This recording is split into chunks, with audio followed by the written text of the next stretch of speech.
No, Because let me do it because otherwise I'll forget.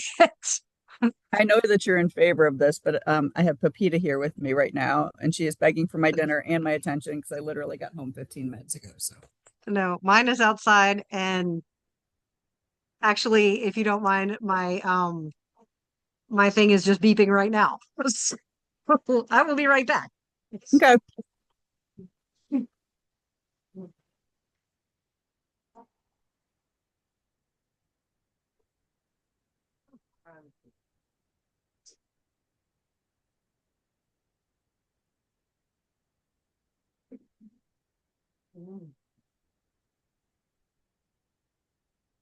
Yeah, I didn't put it in the air fryer long enough the first time, so it had to cook it some more. So it's doing its thing and cooling off.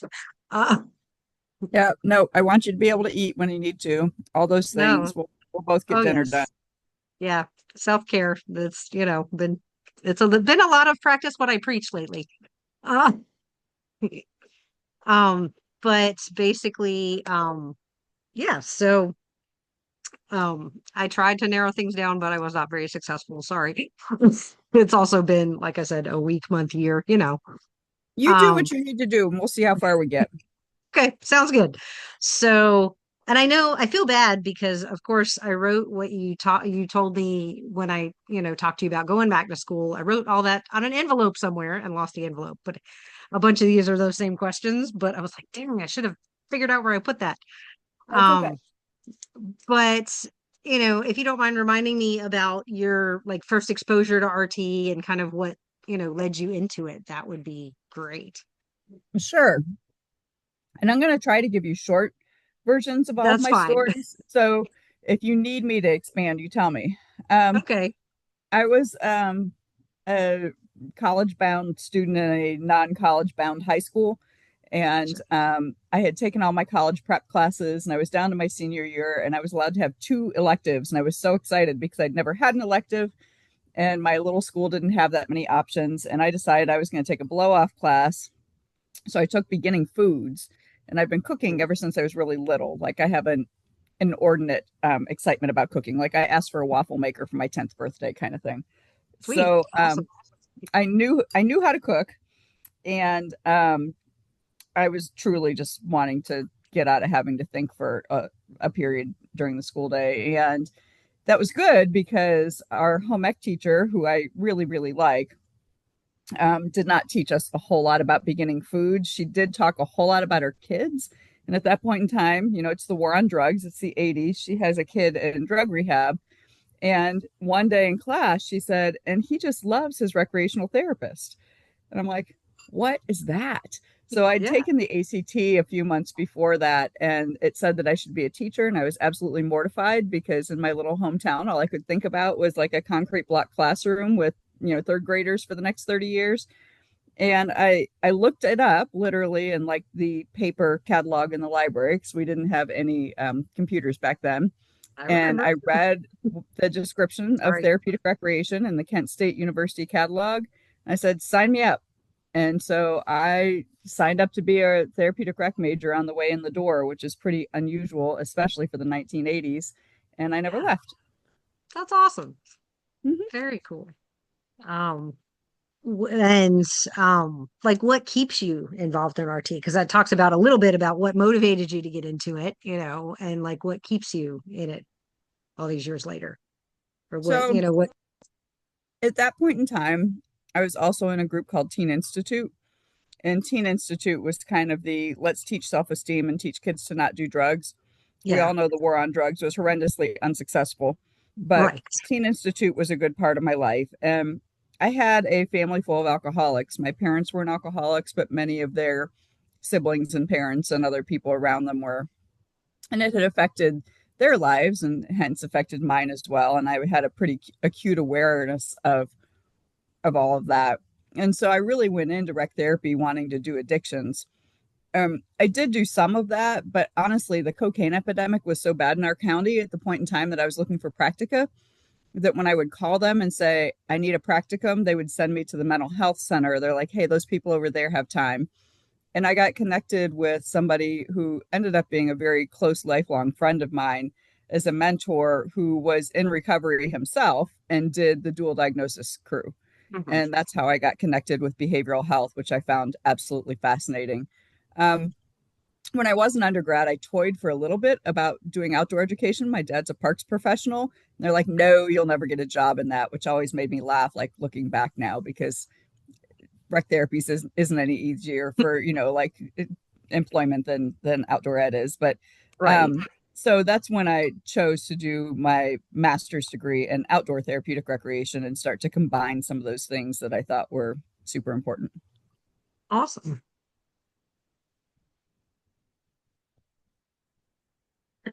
Upstairs. I can't write and talk at the same time. Uh, Nope. um, No, you can't. so, It's okay. You just take notes when you need to. well, like I said, that's why I'm recording so I can go back and go, okay, what'd you say about that again? What the heck did I write? Uh, so Get like that. what, I'm sorry, go ahead. I said, I get that. So like what were like your early career goals and when you were starting out and like how has that changed over time?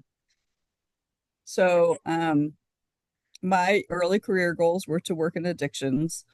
I ended up working in behavioral health care.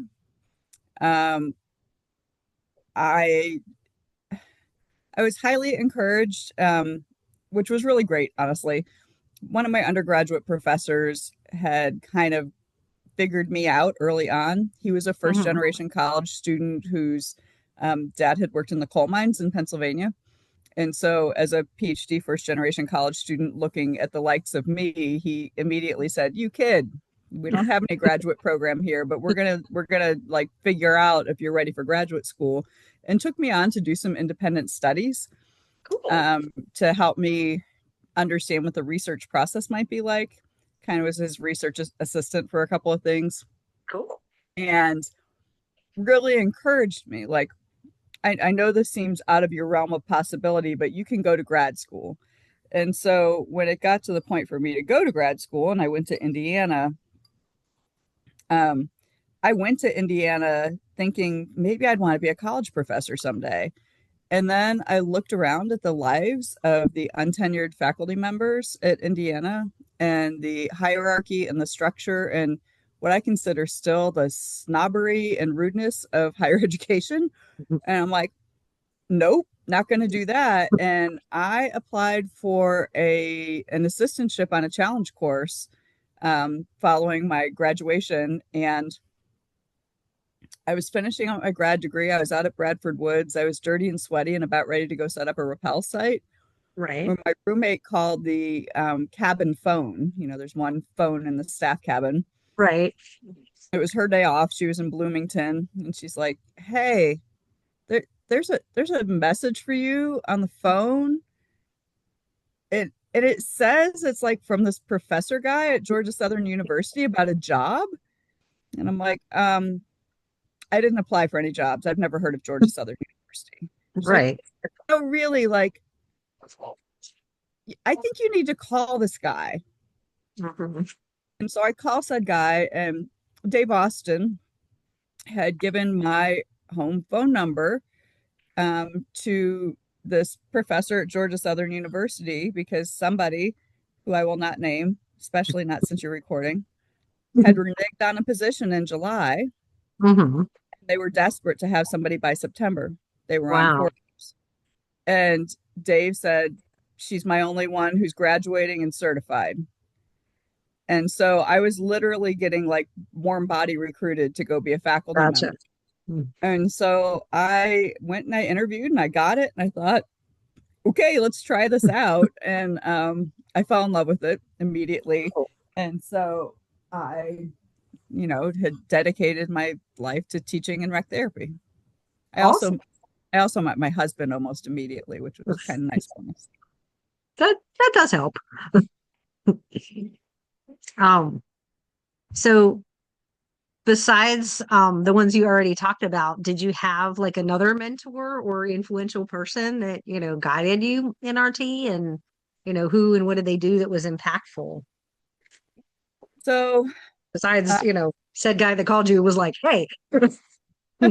so that was kind of interesting, but So the first guy I mentioned was Maurice Drake. My friend Maurice died just a couple of years ago from kidney failure, and it was very sad for me. Glad to But hear that.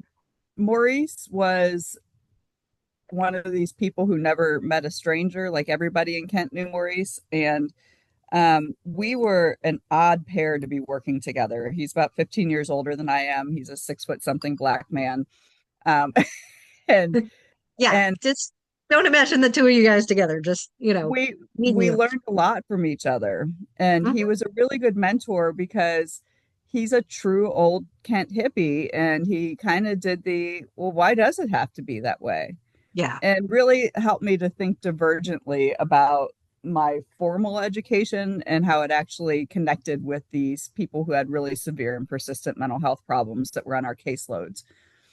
And when I was in graduate school the first time, Stuart Shepley was there, and Stuart is like kind of this rough Cockney Brit, and he was doing corporate challenge at the time, Hmm. but he was also a CTRS.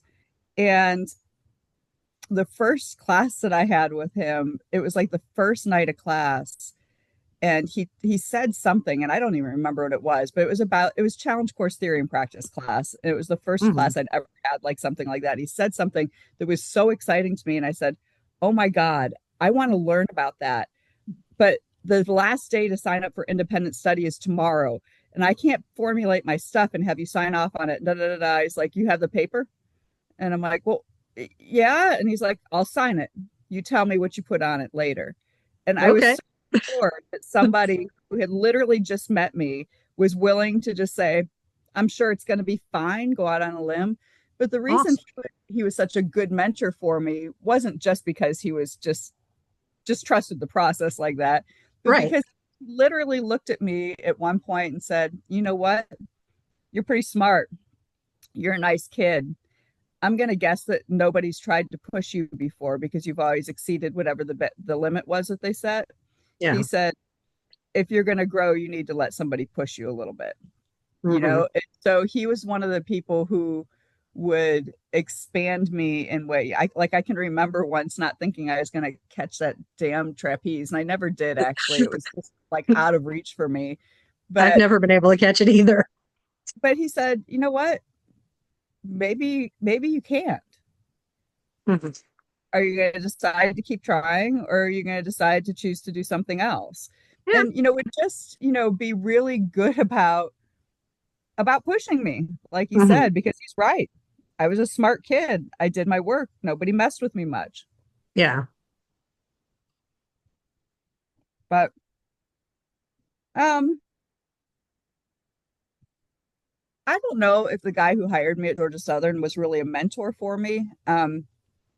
He was one of the best bosses I've ever had, and Okay. he did he did guide me in kind of like the professionalism of higher ed, because Yeah. it's a whole different freaking world. I was only there for 2 years, and he did introduce me to my husband, which we both look back on and like kind of laugh about now, because he looked at me and he's like, "You're very young to be a college professor." It's not that he didn't know this when he was hiring me, right? I said, "Yeah." Right. And he really did like the over the glasses thing, Melissa. He's like, "I don't want you going out with your students." And I just laughed at him. I'm Funny. like, "Well, that's not going to be much of a problem because like I don't go out." Mhm.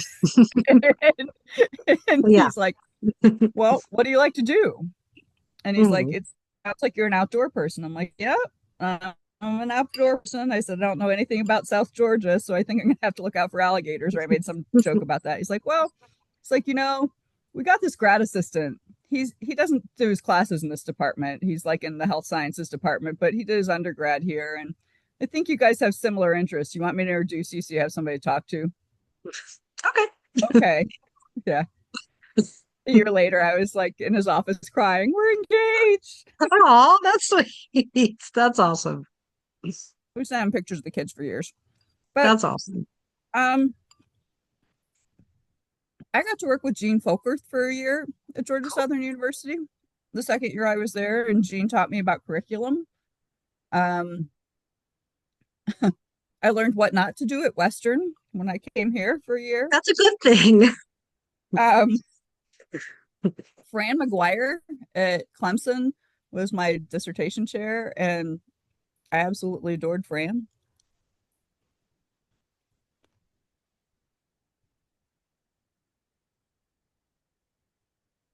Awesome. But I don't. I could talk about mentors forever. I mean, Um, obviously, my biggest mentor is Peg Conley, yeah. And I and that was remember my. when she was at Western too, for a little bit anyway. Because Well, wasn't she for a little while? she came in 2005 and left in 2016. Um, I worked with her for 8 of those Cool. years. Because I know it was That's after when part I of the was reason I there. returned to Western. Cool. Yeah, that's part of the reason that I returned to Western was to have the opportunity to work with her. Awesome. Um, like what I know you talked a teeny bit about it, but like what was your first, I think you said it was behavioral health. What was your like first RT job like, and what was impactful? What did you learn from that? To No, no worries. Like I said, I'm stuffing my face over here too. So Yep, nope, we're gonna get in between bites. So I started working at the behavioral health center where I had done my practicum, and okay, it was outpatient community behavioral health care. It changed from a milieu program to a partial hospitalization program during the time that gotcha. I was there. My caseload was, and of course the DSM has changed, but at that time I had the Axis ones. Yep. They were my Mhm. people. I had a caseload of over 40 people, most of them with psychoses.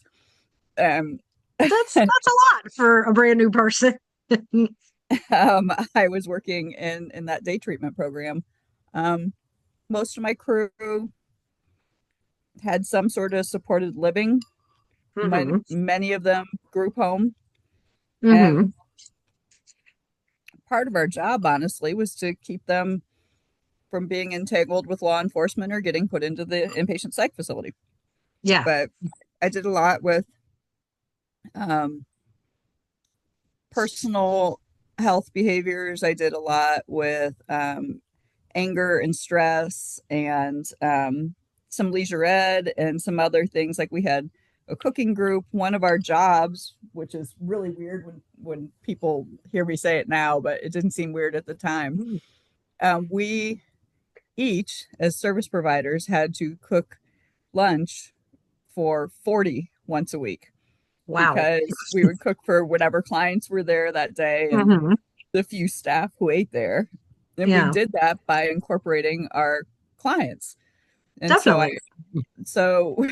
we would have cooking group and, we had Cool. plants and we did walking group and we went on community integration outings and other things like that. But yeah, that was my job. My internship was private psychiatry and substance use hospital. Oh, okay. And there was a department of like 20 some OTs and RTs. Wow. I've never been in a situation that many. I was in a private psychiatric dual diagnosis for adults. We had kids as well. Um, yeah, our department was, I think there was like 4 or 5 of us. That's the biggest department I've ever had of just RTs. So that blows my mind to have that many people. Well, It I was take like that back. a When I was at the state hospital in Texas, we had a bigger department, but we were still so spread out there. yeah, no, this was like a dozen um, OTs and 10 RTs or something all in the unit. Wow. That's Um, really cool. 7 different units, but the RTs had an office together and the OTs had an office together, and we worked with both of them as interns. Cool. Some of the OTs were nicer than others, I will say that. Yeah. I work with one and excuse me, she's very nice, but very old school, set in her ways. I mean, she's been employed at the same hospital 37, I think, years. So That's not a long all time. of them on the unit I work on. She started down in physical rehab and like a year or two, or maybe 3, and then moved upstairs and never left. She's been there like 3 months shy of as long as our psychiatrist has been there. Okay. Um, yeah. So, but she's nice. But honestly, she's really the only OT I've ever really worked with. So, Yeah. um, No, I don't think OTs work in psych nearly as much as they used to, but no, no, she's one of the few and far between because again, I've worked in psych a lot and she's the only one I've ever met in the psych setting. yeah. Um, so like what stood out that you learned from like your first job as an RT? Oh, I think that one of the things that I really loved about that job was seeing small incremental changes in people. And, they would be so tiny as to be imperceptible to somebody who wasn't working with the same people day in and day out, Right. but huge things that were quality of life contributors for a lot of them. Oh yeah. Um, but I think that one of the things that frustrated me most, but was a good learning aspect for me, was consistently having to justify myself. And I think that that's true for a lot of recreational therapists. But I remember going to the CEO and taking the NCTRC data. And, mind you, this is like 1992. Um, Right. and saying, I am like severely underpaid compared Right. to what this professional profile says. And his response to me was, I don't care. You don't need your credential to have your job. And my title was rehabilitation specialist. Right. And I'm like, okay, well, I asked, kind of thing. And then when Karf came in, like Mhm. 6 or 12 months later, I don't remember when it was, Mhm. asking for a copy of my certification, it was oh, these people know what you do. And it's like, yeah. It's like, yeah, But they do, and I need more money. Thank you. um and I left shortly after that to go to grad school. But I think that we were funded by county taxes, a lot of Mhm. what we did, and having to pander to the public for Right. funds for healthcare. Mhm. And at one point in time, we were up for a levy, and the CEO said, I want to switch your hours. I want you to work. I think it was like 7 to 3:30 or something, which I'm an Mhm. early morning person. It's no big deal. And I didn't even mind the task. It Mhm. was the reasoning for it. He was having me go and pick up our clients to make sure that they weren't an eyesore in the community and bring them in for Wow. like coffee in the morning, Yeah. which they appreciated the warm van Right. coming around and the coffee. It wasn't that piece of it. And I didn't even mind hanging out with them. And I certainly liked getting off work early. Um, Right. but the whole thing of It's it, like like he wanted me to cancel premise. my community integration outings, and I just about had a Mhm. carry. It's like, well, we don't Wow. want people to think that we can't. Da, da, da. And I'm like, no, no, no. This is what we do, damn it. Right. So This is why we're doing what we do. Mhm. I think that I Yeah. learned more about um, advocacy and making sure that I was promoting the value of what I did on that job. But the day to day was freaking delightful most of the time. Like Autumn called me crying today. She had some people. Oh, She's working at a soup kitchen in Spain. She cries about something every day, but okay. this Well, one that's was a right. I little bit. forgot she's in Spain this year. Yeah, this one That's was a little more awesome. serious. She's getting um mildly sexually harassed, Oh just no. men that are older than she is, Mhm. just being a little bit invasive with their questioning. One of them touched her waist today, some Mhm. other things where she's like, but I think that because I was so like wildly sexually harassed, at my community behavioral health job, I'm just like, Right. just tell them to bug off. Yeah. Yeah. Mhm. And she's like, Uh, what? No. no, Yeah. she wants to quit. Oh man, that's rough. She wants to quit her service learning position. And I'm Mhm. like, okay, well, I think it's good that you're setting boundaries. The other piece of it that you probably don't know Mhm. about Autumn is she's a women's gender and sexuality studies major. I knew And she had something to do with that, but I wasn't yeah, exactly sure what it was. and she's Or also a not queer what it is, kid. but what And she's so doing. Yeah. everything that she her whole lens is different. And I said, and that's okay. And you can Right. set boundaries that are different than other people do. She's also super Absolutely. sensitive. And I'm like, Yeah. and that's okay too. You can say, I may be more sensitive than my peers, but I'm not going to stand Right. for this anymore. So we'll see. Exactly. Anyway, like I did have some clients that were just exhausting with like sexual harassment and stuff, but Yeah. And I'm sure it'll definitely work out for her. And it's challenging too because, having kids that, are, so this is not coming out right because I am exhausted. um, I but understand. but again, they're, this is who I am. This is what I do, what I'm studying, what I am, how my life is, all of that. And it's challenging when, society is like, what are you doing? You know, Right. why are you Yeah. different? That kind of thing. Because, I've got queer family members as well. And both my kids are somewhere on that spectrum as well. And it's like, okay, now how are we navigating this with everybody and their brother? So, Right. it's a Yeah, challenge for sure. it And then is. the general But community as well. I think that job taught me a different, well, it thickens your skin, and it Yeah, also taught me different boundaries of just like, absolutely. oh, nope, you were in my personal space, Right. kind of thing. We are And not doing that. yeah, Yeah, put that away. exactly. This is not what we do here. Sorry, there's a time and a place, and this is neither. Thank you. Uh, um, you know, what, I'm sure there were, but like what were some unexpected challenges that, you had either early on or, later on in throughout, both working in the field and teaching that kind of shaped, how you do things?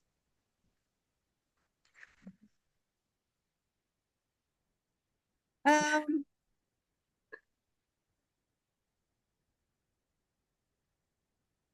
I don't know that the stuff at Kevin Coleman was unexpected because I was there for a couple of years as a volunteer, so I had a good feel for it Mhm. beforehand.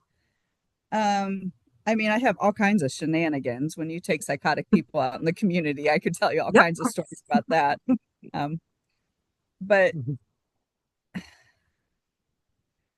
I think that one of the things that has been ironically funny to me in Mhm. retrospect, I have a family full of business people.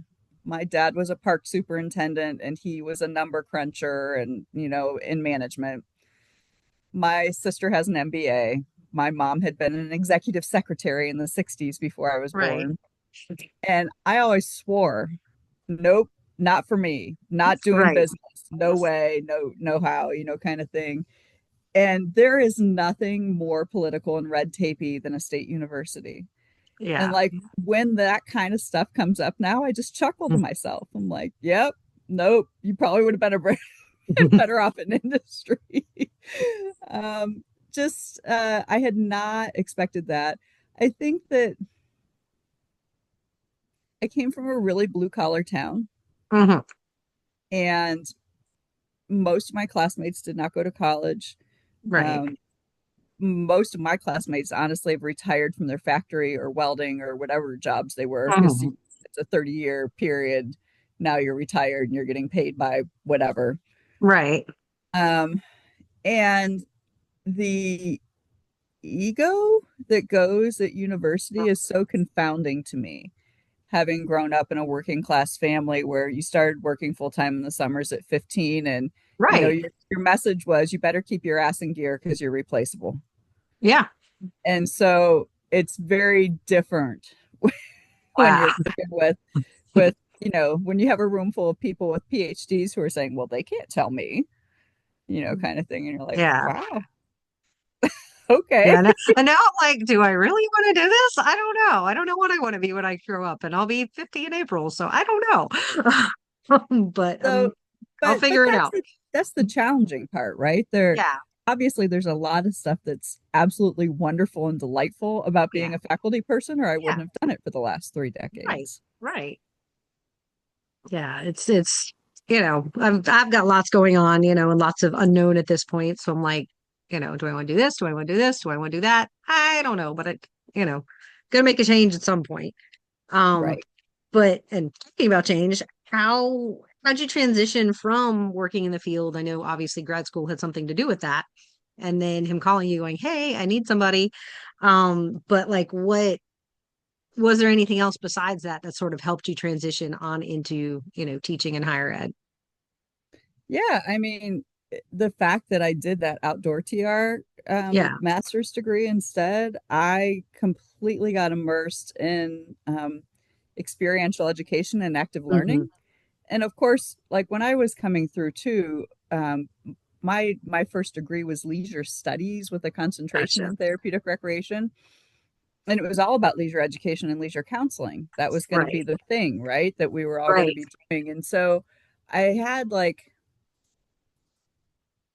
I had a lot of education experience in my job in some of the like Hmm. I did classes, right, at the mental health center. And then that whole outdoor and experiential education model of things Yeah. has always guided what I've done as a faculty member. Like Cool. you have to reflect, you have to get your feet wet and do some Mhm. things, you have to, all those pieces of it. And I didn't have names for all of it. Like I remember after I left y'all at Hmm. Western and I went to Clemson, I was listening to a lecture on service learning. And they have the Dropout Prevention Center at Clemson, and they were doing a whole bunch of Okay. research about service learning at that point in time. And I was so excited because I'm like, oh my God, I do that. There's a word for that. Yeah. But in the process of it, I learned that I was missing some components Okay. in it too. And so, Clemson helped to shape some of the ways that I did things more completely and more academically in my teaching preparation. One of the things that I will tout from Clemson for, I will shout from the rooftops, is that most PhD programs do not prepare people to teach very well. You Hmm. learn your discipline very well and you Right. learn research, but they don't necessarily teach you how to go into a classroom and work with 18 to 25-year-olds, which is, Right. we have in there for undergrad at least. Yeah. And Clemson did. They were very Okay. intentional about teaching us as teachers. And there were classes that we could take in the education department, but we also had a teaching seminar that Fran McGuire ran, and he was phenomenal as a teacher, honestly, and just a good human. Um, yeah, it Awesome. was really it was helpful for me since I had 3 years of teaching under my belt already when I started that PhD to help transform me into a better faculty person. Nice. Because I know like that's actually one reason why I looked at Temple and really focused on theirs. And I didn't realize it actually till after I got into the program, but they have a higher ed certificate as well. And so I'm going to do that, take the way it is there, it's you can either take two different classes and earn the certificate or take one and do like the practicum. I'm actually going to do all three because, I do have some, maybe not at higher ed level, but teaching experience too. And I was, so I Right. want that higher ed level teaching, but I also want to know what I don't know by taking the classes. So, but Cool. yeah, that's awesome that they do that because that's what I've heard is, like you said, they dive into, well, this is your stuff you're supposed to know and tons of research and here you go, good luck, you know. So that's really awesome. Yeah. Let's see. So were there other and what were they like roles or experiences that had the biggest impact on, shaping, your approach to RT, whether it's teaching or when you were clinically in the field, um, that you haven't already mentioned. So, So I didn't know that ATRA existed when I was an undergrad. And of course, okay. it was just formed in 1984, and I started Right. undergrad in 1987. Right. So But it's baby my, atro. yeah, but my professors were so leisure focused Hmm. and NTRS focused that Right. they didn't say they were anti-ATRA. They just didn't even mention that it was a Right. thing. And of course, again, no internet, no social media, no, Right. anything. And so by the time I kind of figured out and applied to graduate school and got accepted at Indiana, um, and then went there, who had the complete opposite Opposite. thing going Yeah. on. And at this point in time, ATRA is almost 10 years old. Dave Austin is president elect, and he is my graduate assistant supervisor, and other things like that. That disparity between those two programs was really helpful for me to get breadth in the field. So to go Gotcha. from a very leisure focused therapeutic recreation degree to a very clinically focused recreational therapy degree, um, it I helped put together a survey for the profession with Dave of should we change the name of the profession to recreational therapy? Wow. I remember, taking all those classes and learning about all that stuff and the big argument. And Yeah. actually, I don't know if it was the beginning this semester or last semester. I think it was last semester. We had to read a bunch of those articles, and I'm like, I remember not when this happened because I wasn't, I'm not quite that old and Right. it wasn't in it that long, but I'm like, I remember, the recent aftermath of that, Oh, when we're still trying to forever and figure a out freaking day. In what we're fact, doing, when I saw Stuart Shepley when ATRA was in Indianapolis in maybe 2012, I can't Mhm. remember. It was after I came back to Western. I looked up my mentor from Bradford Woods and I'm like, hey, like I'm going to be in Indianapolis. I know you're not at Bradford Woods anymore. Do you want to have lunch or something? And so Yeah. I met him at some place near the hotel. And when I told him that NTRS had gone under and that it Mhm. was only ATRA, he just about lost it. He's like, Oh my of gosh. all things in the world, I would have never guessed that, Wow. kind of Wow. thing. And I'm like, yeah, it's a different world out there now, Stuart, but I'm so glad that I'm not having to teach two sets of standards of practice and two sets of ethical Right. codes. It was so freaking ridiculous and confusing, but I kept my membership in both because I Mhm. felt like to be a good professor, I needed to Right. understand what was happening in both pots. And I was so glad when that all ended. Yeah. I believe it for sure. Um, and I know you kind of talked about this a little bit, but and I think it's that actually again, I've not had you as a professor, but from what I've heard from folks, which is all good, don't worry. But that, how, your clinical background has shaped the way you teach. Because I know a lot of folks go straight into teaching and don't have clinical or a lot of clinical experience. Well, and I had kept up with some of those things too. Like I kept up with Mhm. my outdoor pieces of things and was facilitating on challenge courses still. And at Ohio University, I taught a challenge course theory and practice class.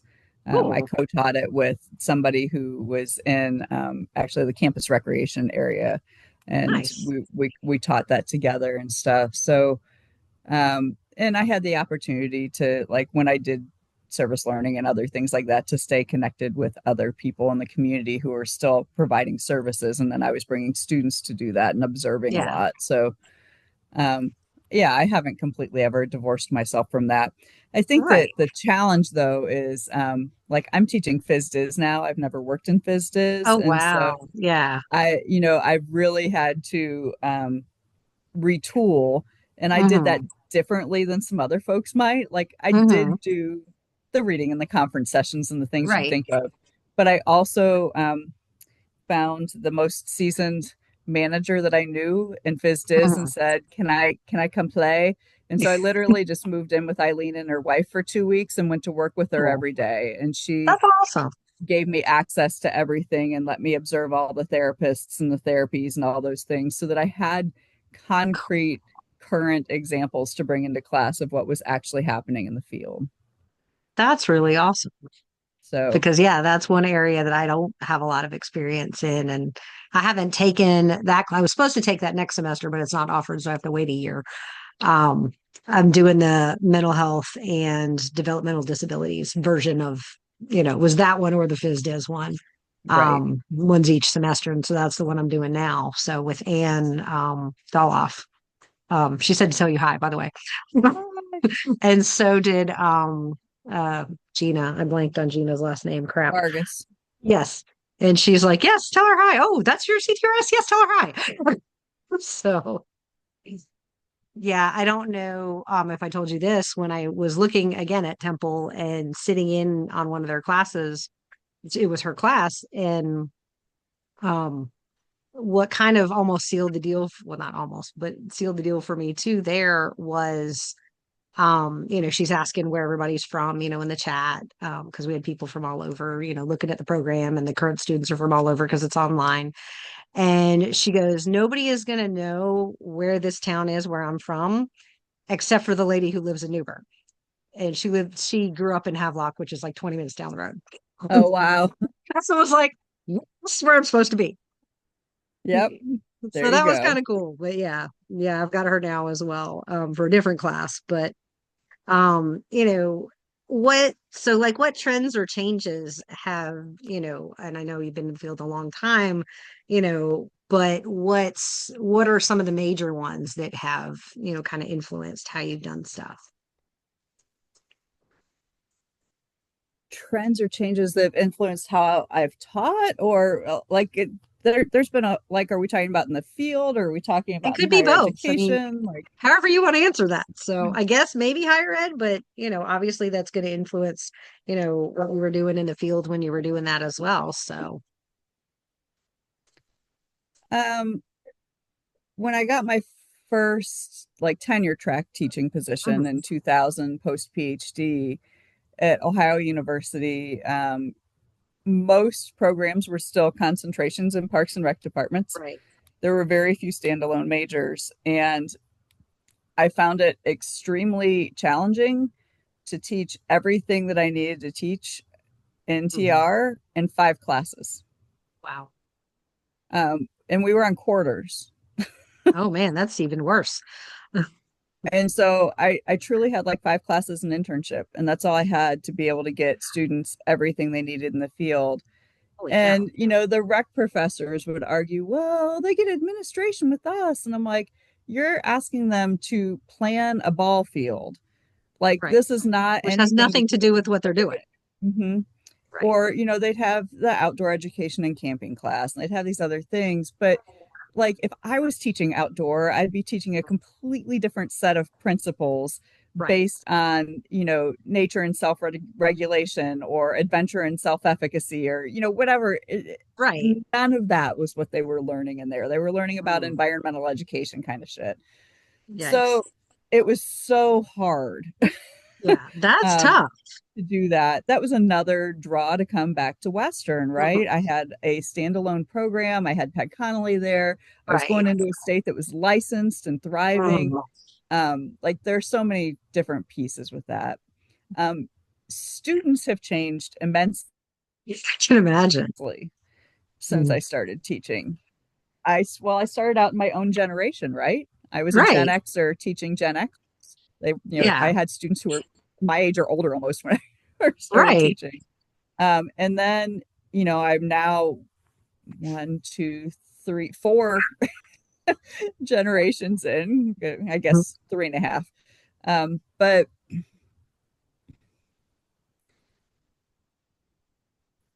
I don't know that I would say that one is good, bad, or other from each other, Just but they different. definitely have come, yeah, with different traits and Mhm. characteristics. And I can remember like getting trained on how to work with these new millennials, and then getting trained on how to work with these new Gen Z kids, and like all this stuff that goes along with it. Um, of course, technology has changed. Oh yeah. Just for funsies, somewhere in an old file, I have some of my old overheads, because Nice. I used to draw, diagrams and stuff Mhm. on them with, and yeah. Um, and I can remember when we got so hot that we were able to photocopy something onto an overhead, and we thought that was the shit. Yep. Um, I remember. I got my first email address in graduate school. So technology has changed what we can do with the amount of information students get. And sometimes I think it's Absolutely. bad, honestly, because they Yeah. count on not taking notes because the PowerPoint's Right. there, but I talk 16 times more than anything that's on the slide. Right. Um, and we also expect a lot more out of students because Mhm. things are so fast.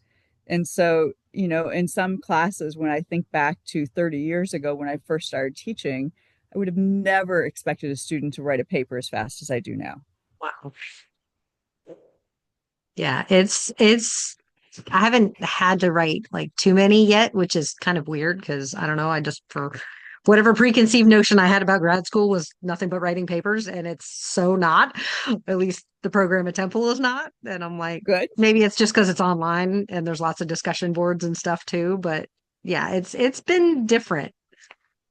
I don't really know what I expected, but it was different than whatever I did expect.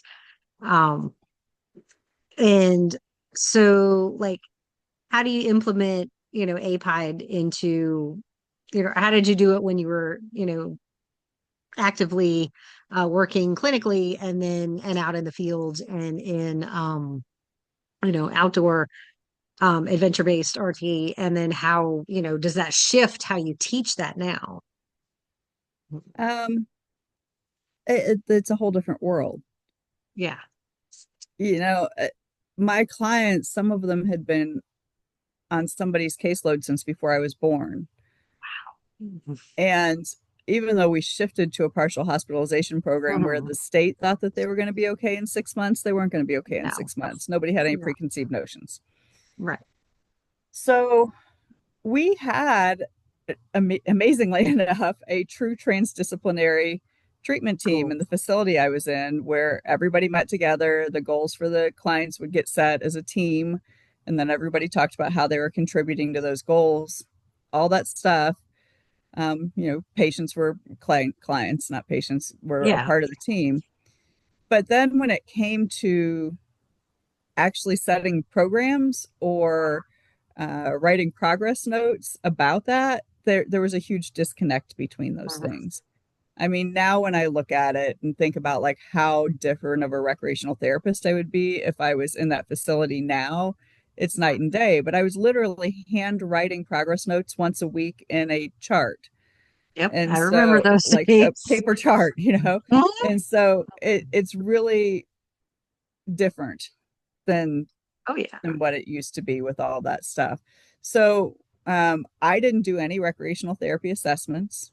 The assessments were done by the psychologist and they were discussed, and we all Mhm. kind of had the information, but it wasn't, yeah, it wasn't at all what I teach in class. And it's certainly different per facility as well. Oh, Um, absolutely. the stuff that I've done in adventure, I wasn't a part of the whole clinical process. I was part of the implementation part of that Gotcha. process, and they were coming with service providers to do that. Like there was a group at Bradford Woods that was a halfway house, for a better Mhm. term, for Right. people with substance use issues, and they were Right. coming in, and each time they came to the challenge course, they were working a different step of their 12-step program, and we were metaphoring it into it. So it was really cool Nice. stuff, and I had some That's insight awesome. into it, but I wasn't doing the whole APIDE process with any of those folks. Gotcha. Um, I try to keep up with all the different systems that people are using, but everybody's using so many different Um, expensive, disparate electronic systems that what we've yeah. learned about teaching documentation now is that you need to know the types of information you're going to put in. And we Hmm. do teach different types of notes. So, one class does soap notes and one class does Right. narrative notes and one class, like so that they get those feels Right. for it. But we know that most of it's check boxes and three sentences on a computer now. And Yeah. so we teach that expectation, but at least they understand the difference between subjective and objective information and how they're able to observe, and what types of Right. observations are accurate and not opinion and all that stuff. Right. But And go ahead. yeah, it's super, like you said, it's super different, again, over the years, because I remember, like you said, handwriting in paper charts in my internship at Broughton. And then we thought we were hot stuff when I got my first RT job and moved to Texas. And my mom's like, "Oh my God, why'd you go out there?" I'm like, "Because they paid me with no experience and I need a job." It's my first big girl job, in RT. And we thought we were hot stuff because we could type our note on the computer in, I guess it was Word, I don't remember, and print it out on sticky, like a giant label, and peel it off and stick it in the chart. We thought we were hot stuff and then sign it. And then now the hospital I work at now, we just went to Epic last year and we're still trying to figure mess out because Epic is not so Epic epic. is hard, but lots of people use it, that's for sure. Yeah. And I mean, I see some benefits, but it's challenging. So, but So one of yeah, the like, ways that I keep up with all that hmm stuff is that I make a concerted effort to go on internship site visits whenever I can. Not everybody welcomes me in, and that's right, okay.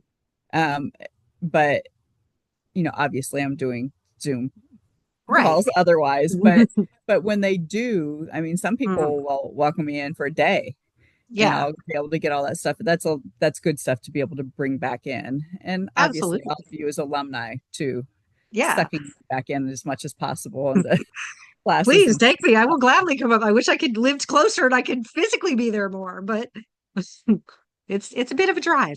Uh, yeah. um, let's see. So how do you teach APIDE now that kind of reflects that real world practice? Like you said, I know you get the examples from anybody and everybody you can find. But is there anything else that you do to kind of teach that with the way, and like you said, I know every facility is different. So I think the big difference is that we quite literally have triple the number of classes at Western than I did at OU. Like we Wow. have like almost 14 classes, and they're not all 3 credit hour classes, Right. but we have classes that are based on clinical skill, and classes that are Right. based on learning modalities, and classes that are didactic classes, and classes on research, and classes on oral presentation, and like things that you and I could have never dreamed of as undergrads. Right. And so there's a whole class dedicated to assessments. And What? so I Debbie, vaguely remembered assessment class. I don't know. I I know we think had the you red had book, but I don't assess remember.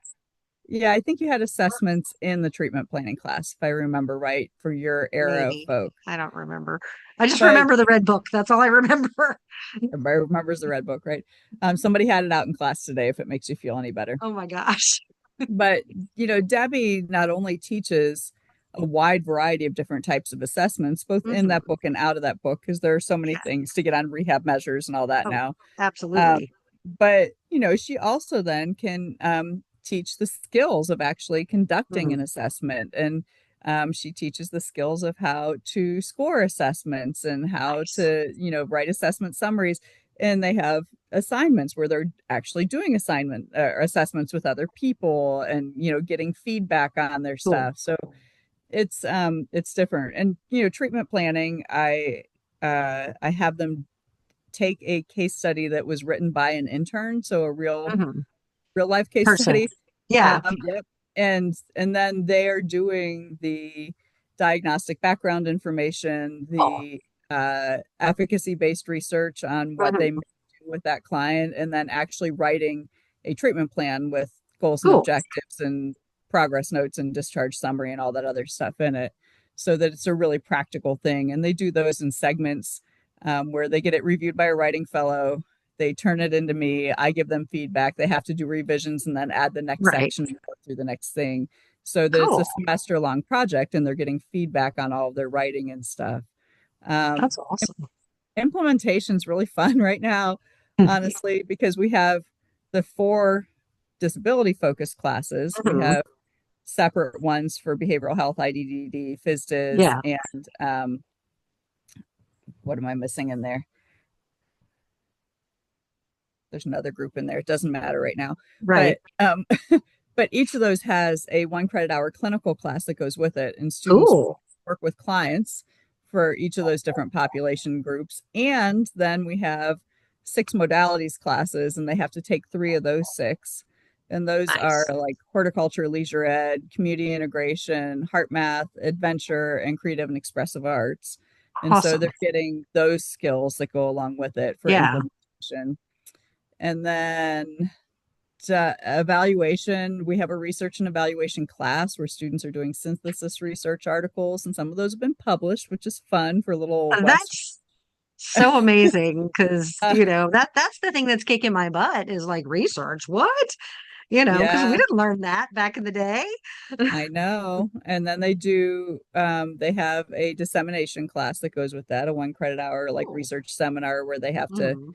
do, it's usually poster presentations or conference, Cool. local conference Right. presentations and stuff. And then, documentations and everything. Right. We're making them document left, right, upside down in circles. I was really proud of one of my students today. I told them I had a peer reviewer come into class and I have them Oh, doing this cool. project that's based, they get in groups by a modality that they've taken together Mhm. before. And it's in the administration class. And we're using it to kind of apply some of that information with like, okay, we're going to talk about making an expense list. You have to make the Mhm. expense list for these 5 sessions, whatever. I said, your reviewer was so impressed with you guys. You made me look good because she was so amazed that you could remember information from past classes to be able to do this like little in-class project. And the student said, she's like, well, I Wow. think you guys do that on purpose. Like we have to remember what happened in the class before to be able to Right. in the next class. I'm like, yes, yes, we do. We're very intentional about that, not remembering, kind of thing. But it was funny. That's awesome. But it's been great. Paige and Debbie are great to work with, and we have those Cool. conversations. And honestly, accreditation helps, Melissa. You can write that down. Yeah. CART accreditation just has so many more requirements, Hmm. and it helps us to continue to talk about how we are scaffolding our classes and our assignments because Yeah. we have intentional discussions about, okay, we need to introduce history in 200, but by the Right. time they get to administration, they forgot it. So we need to reinforce it there because it's going to Right. be on the exam, kind of stuff. Yeah. So it facilitates those conversations, not only about the breadth of stuff that students need to learn, but the sequence. Yeah. And I love that because yeah, it's I've noticed that with students, not just, and again, I don't have a whole lot of obviously teaching higher ed experience, but working in local school systems and or community college with young adults with autism and mild IDD that which there we didn't really have like tests per se, but in the public school it was, so many people teach to the test and it's like and then they dump it from their brain. It's like, but you need to know things, remember things, you know. So yeah, it's definitely a challenge. Um, how'd you um keep like person-centered care at the focus and I mean obviously what we are what we do is adapt but was there like a particular instance that you remember that stood out when you modified something or adapted something to um you know make it work more effectively and efficiently for somebody and how do you like teach those concepts now? Hmm.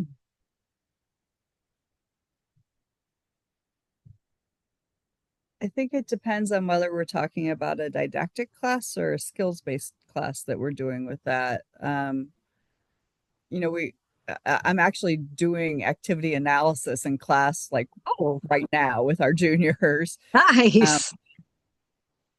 so I'll tell you what we're doing for that class. We'll use that Okay. for an example. So this is the processes and techniques class, and this week we're doing activity analysis where they're literally taking the activity analysis forms that you Hmm. remember from Peterson and Stumbo. Yep. Uh, but but what we do is we split the class into fours and we fishbowl technique.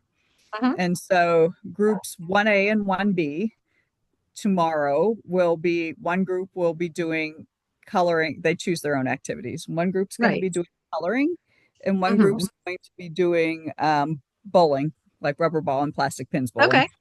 Um, and the other groups are going to be observing and doing the activity analyses of the activities that are happening. Cool. Last class it was phase 10 and Foursquare.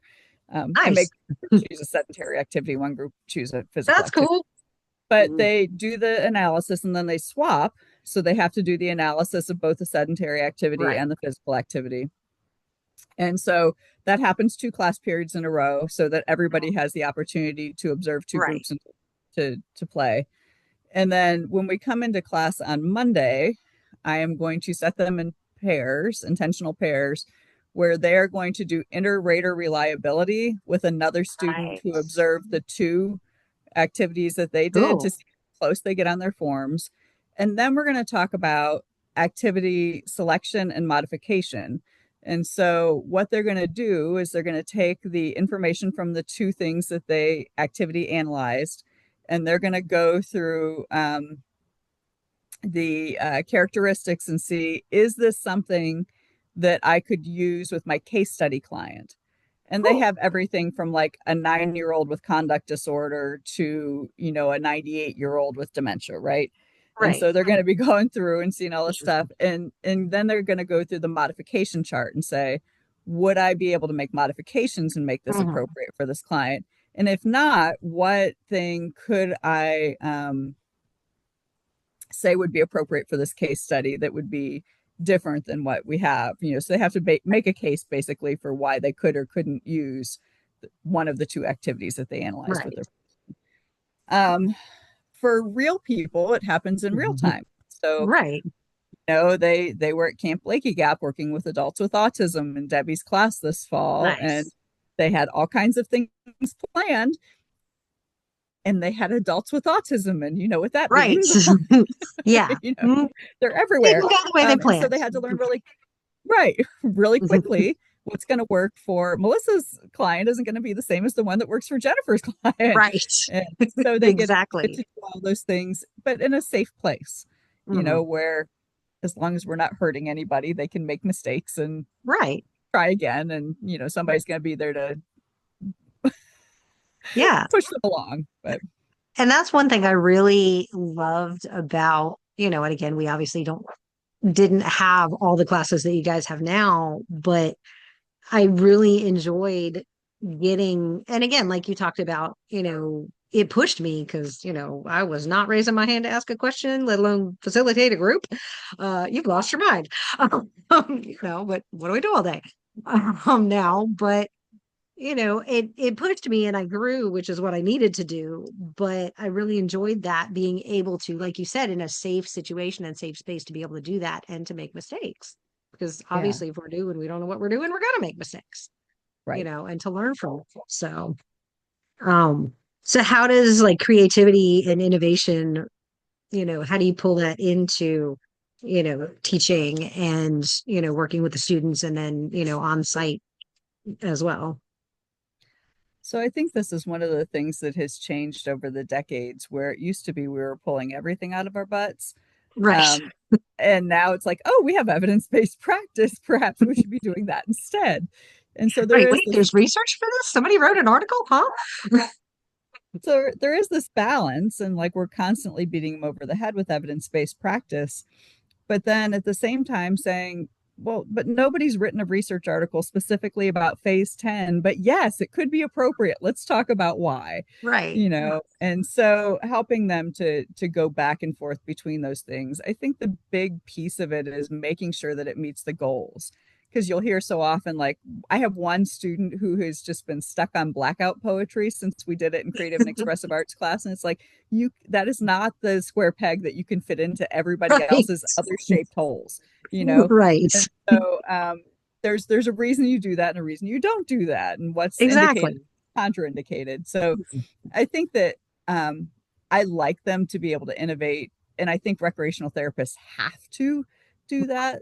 um, we have an alumnus who I won't out, but who has struggled being a recreational therapist because they previously had a brain injury and they just Mhm. can't think divergently. Right. It's like they understand the process, It's just but hard to do. they would try to give you and me the same intervention even if we didn't have the Right. same interests. And Yeah. so you have to figure out what's going to turn people on to motivate them to do it. Mhm.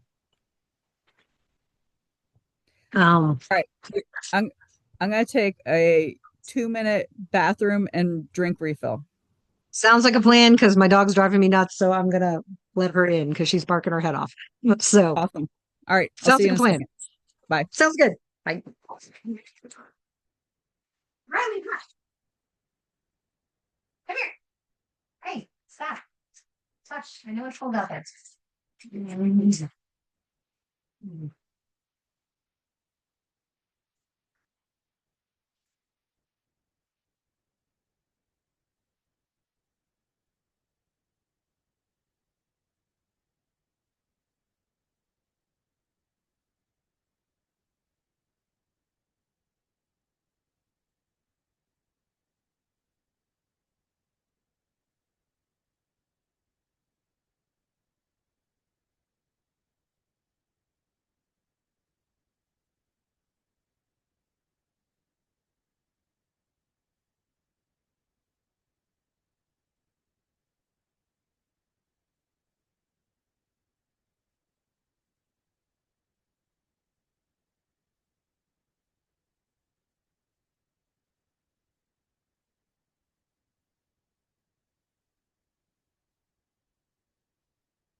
You're gonna be quiet now? Mhm. Ah, much better. Thank you. Good idea. Okay, 1 hour down, Melissa. Yay. I'm trying to, get as much info as I can so I can do my thing and write my paper. Um, um, did you have like a favorite, not just, ooh, it was fun favorite, but like a impactful intervention that you've either developed and or taught and or facilitated and or all three? Hmm. Mm. Or one So that really stood out? I think I learned different things from different interventions. Early on, I told you that my undergrad professor kind of helped me to start thinking about graduate school. Hmm. And I got excited about the idea about research, which is really funny because I'm not excited about it now. But I decided that I was going to take the leisure education program that I'd written for my class, which Hmm. is I still have, was printed off on a dot matrix printer I and love put it. into a three ring binder. Um, and that I was going to implement it at the mental health center that I was doing a practicum at. And so my goal was that I was going to do pre and post testing Mhm. to see if they had become leisure educated. And honestly, what I did facilitate all the sessions, Mhm. which is great practice all in its own self, right? But Right. what I learned is that people with Axis 1 diagnoses are really unresponsible and irreliable to come to group, especially when it's not mandatory and they are not Right. inpatient. And that my Mhm. attendance was like Swiss cheese. So there's no like anything that I could have pulled out of that one way or Yeah. another. So I think everything has its own different learning piece. I can tell you one thing. I tell the story in class to my students all the time that when we're talking about beneficence and Mhm. non-maleficence, that at that point in time, research was fairly slim. We had one Right. research journal, and we were trying to figure things out. And I remember my professor talking about like, how do you know if something was beneficial? And I was Mhm. doing a walking group at the time. Mhm. And I'm like, well, it's walking. Of course it's beneficial. Like everybody knows that. And Right. he's like, okay. He's like, How do we prove it? how do you know you're not harming anybody? And that scared the shit out of me because, Yeah. here I was like 19 or 20 years old running this walking group with these crazy people. And I had no idea if I was hurting anybody. And when I look back on it now, like I didn't know that much about triggers. I Right. didn't even know at that point in time that I should be encouraging them to wear sunscreen because some of them were Mhm. photosensitive from their medications, Right. right? So I literally could have been hurting people, Yeah. but it was the first time that I'd ever stopped to think about something like, well, it was an innocuous, healthy activity. We were going walking, that could be a problem. Right. So, I think that those were good learning things like right out of the gates when I was starting off with stuff. Um, Impactful depends on the day and the people, I think. Mhm. On what you were, I mean, do I have lots of like little anecdotal Oh stories? yeah. Yeah, lots of them. And for me, my first challenge course was super impactful, and that's why I decided I needed that outdoor TR degree. Right. Like I could get that. Metaphor to me is highly impactful. Yeah, I mean, I can think of all kinds of things that have happened on adventure-based therapy trips that, with Absolutely. students that were just amazing with it. Creative and expressive arts to me Mhm. brings out a whole different side of like, I have to be very careful that my creative and expressive arts modalities class does not turn into a student therapy session. Right. Like, this is Yeah. not the intention here. It is good that Right. you're Right. practicing. Yeah. But it sometimes it can, but I think that's like you said, it's hard to find that balance and that boundary because I think it is a little bit good for somebody to realize, hey, either this is an issue for me and I need to be aware that this might be an issue for somebody else too. And how do I, like you said, the metaphor, how do I transfer what I've learned which may or may not be helpful or appropriate for this person that I'm working with, you And know. sometimes the most surprising people come up with that. I had one student at OU that was not a great student. I don't think was ever going to be a recreational Hmm. therapist, but she was really thoughtful as a human. Hmm. And we had just gotten done with the challenge course and we were talking about like what did you learn, about yourself, about Right. this or that. And she was the first person to say, and she went up to the platform and then she stood there. She didn't Right. go around and do any of the other things. Yeah. And she said, I realize that I am going to consistently be asking people to do things or tell me things that make them uncomfortable. Hmm. And I've just experienced that again. And I need to take that into consideration Hmm. when I'm asking those things. And which is like a kind of like,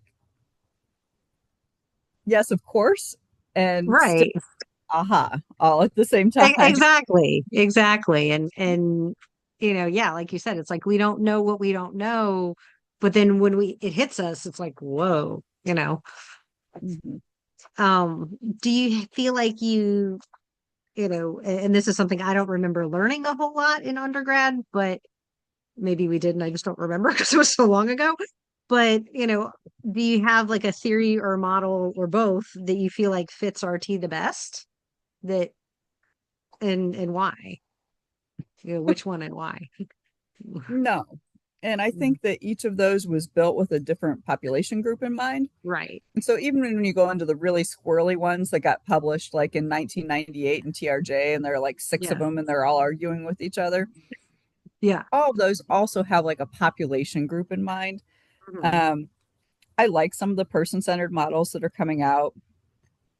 I think that my biggest issue is that the leisure ability model basically says you're going to have better leisure and nobody goes into the hospital to get better leisure. People go in Right. the hospital to get well, no matter what it Right. is. And that's where most of us work.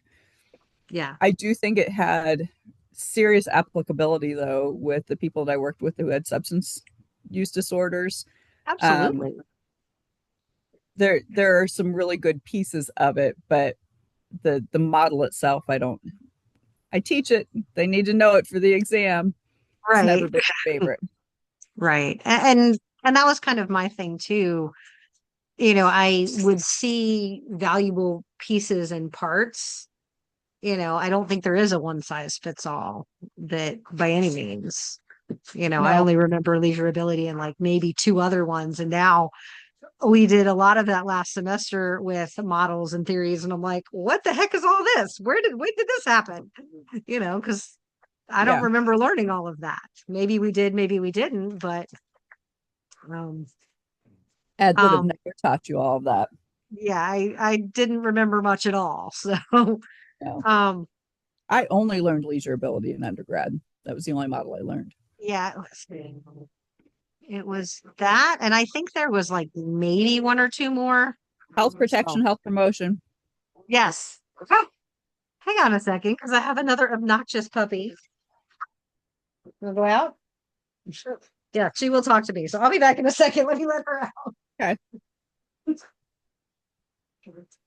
You need to stop being obnoxious. Okay. She's worse than the two-legged kids. It's like mommy has to make a phone call, be quiet, and the two-legged kids are fine. It's the four-legged one that's obnoxious. Uh, the At wild this thing age, is, at this age, your two-legged kids are fine. yeah, well, even when they were little, for the most part, they were okay. I mean, we had issues, but nothing too major. But it's wild because she knows how to open the door, but I have to get up and walk to the door and tell her it's okay. And I'm like, no, just you know how to open the door, go out. But Too anyway, funny. do you have a favorite theory or model? Which one is it and why? Um,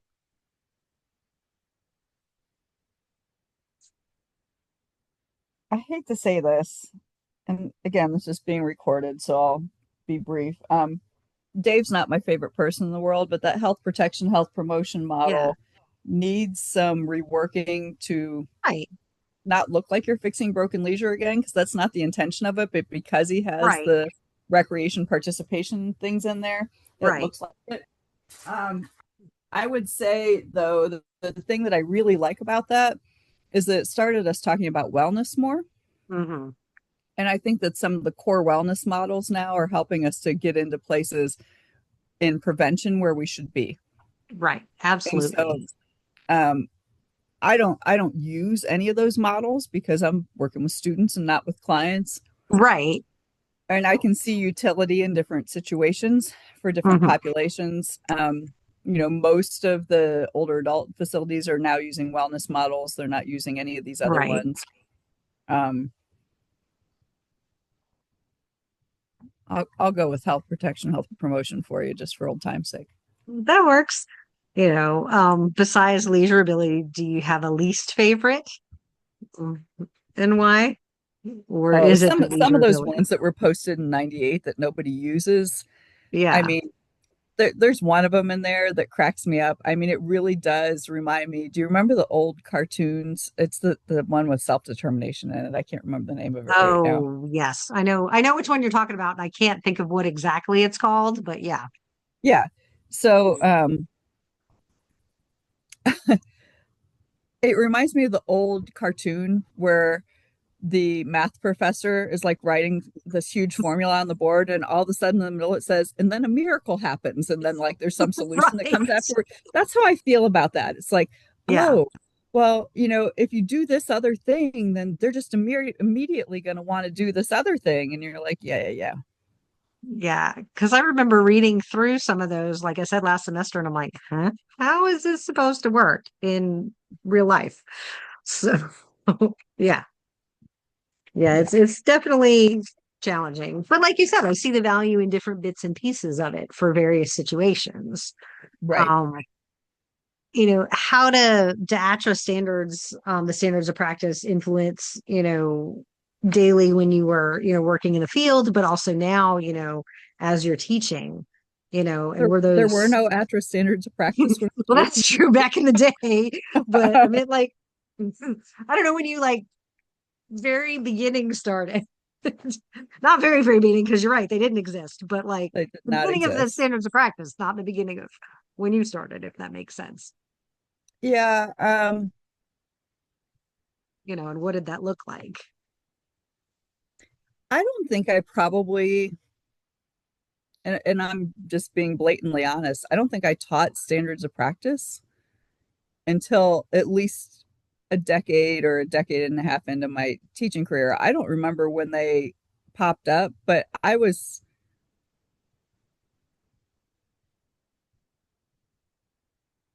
yeah, I was teaching philosophies and ethics and things like Right, that. And I was teaching the elements of standards of practice. Like right. we had an old curriculum competency guide that when I started teaching at Ohio University, I was using that because like I came into a pretty rough situation there. Um, and I had to reformulate the classes. They didn't have any of Oh the man, competencies in the classes. And so that's there kind was, of a problem.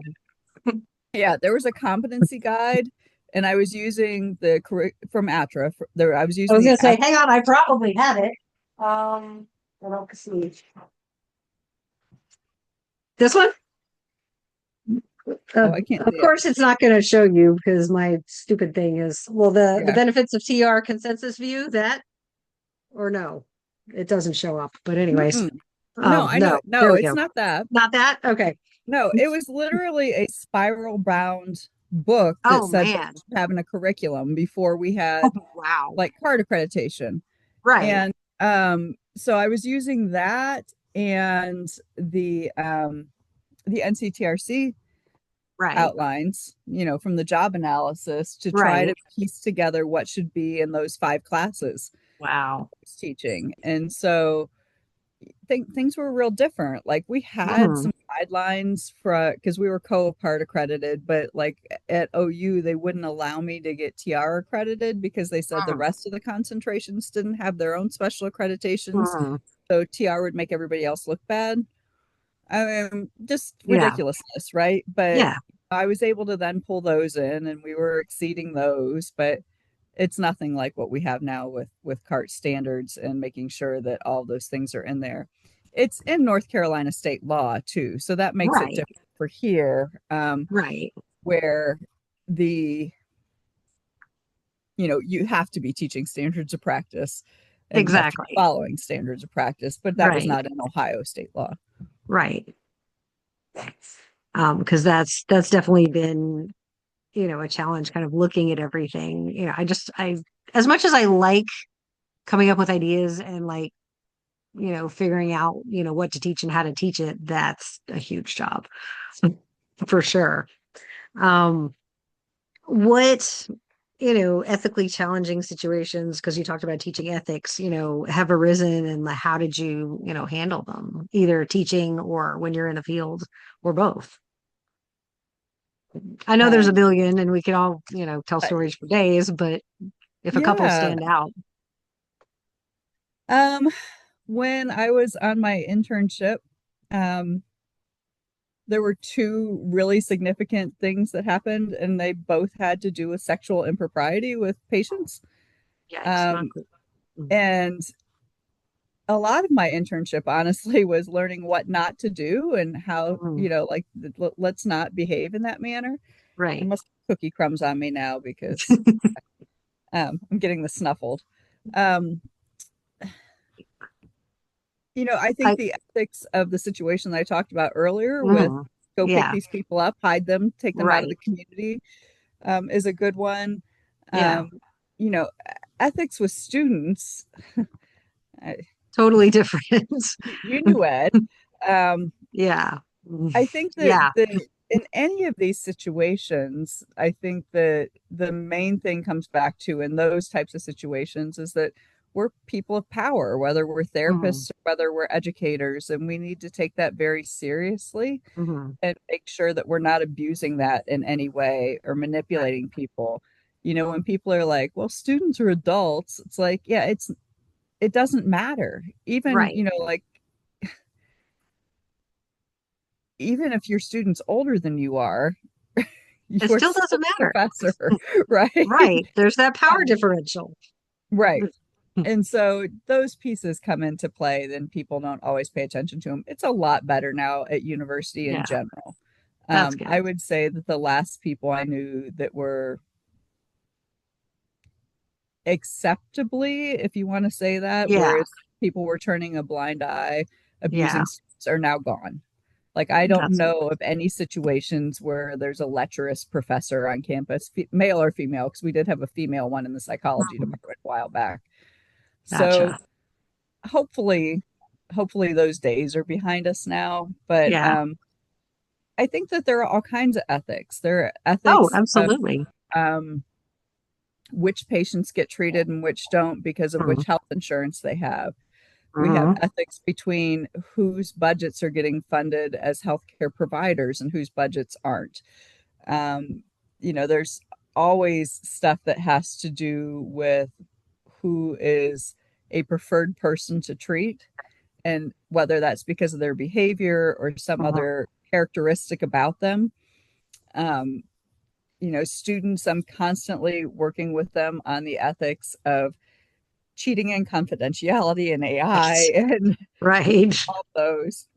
There's now an AI and healthcare class being taught in our department that's going to Cool.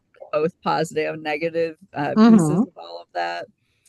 Um, they're I don't find the tenure and promotion system very ethical. I Right. think that it expects people to be um, excellent in very disparate areas from one another.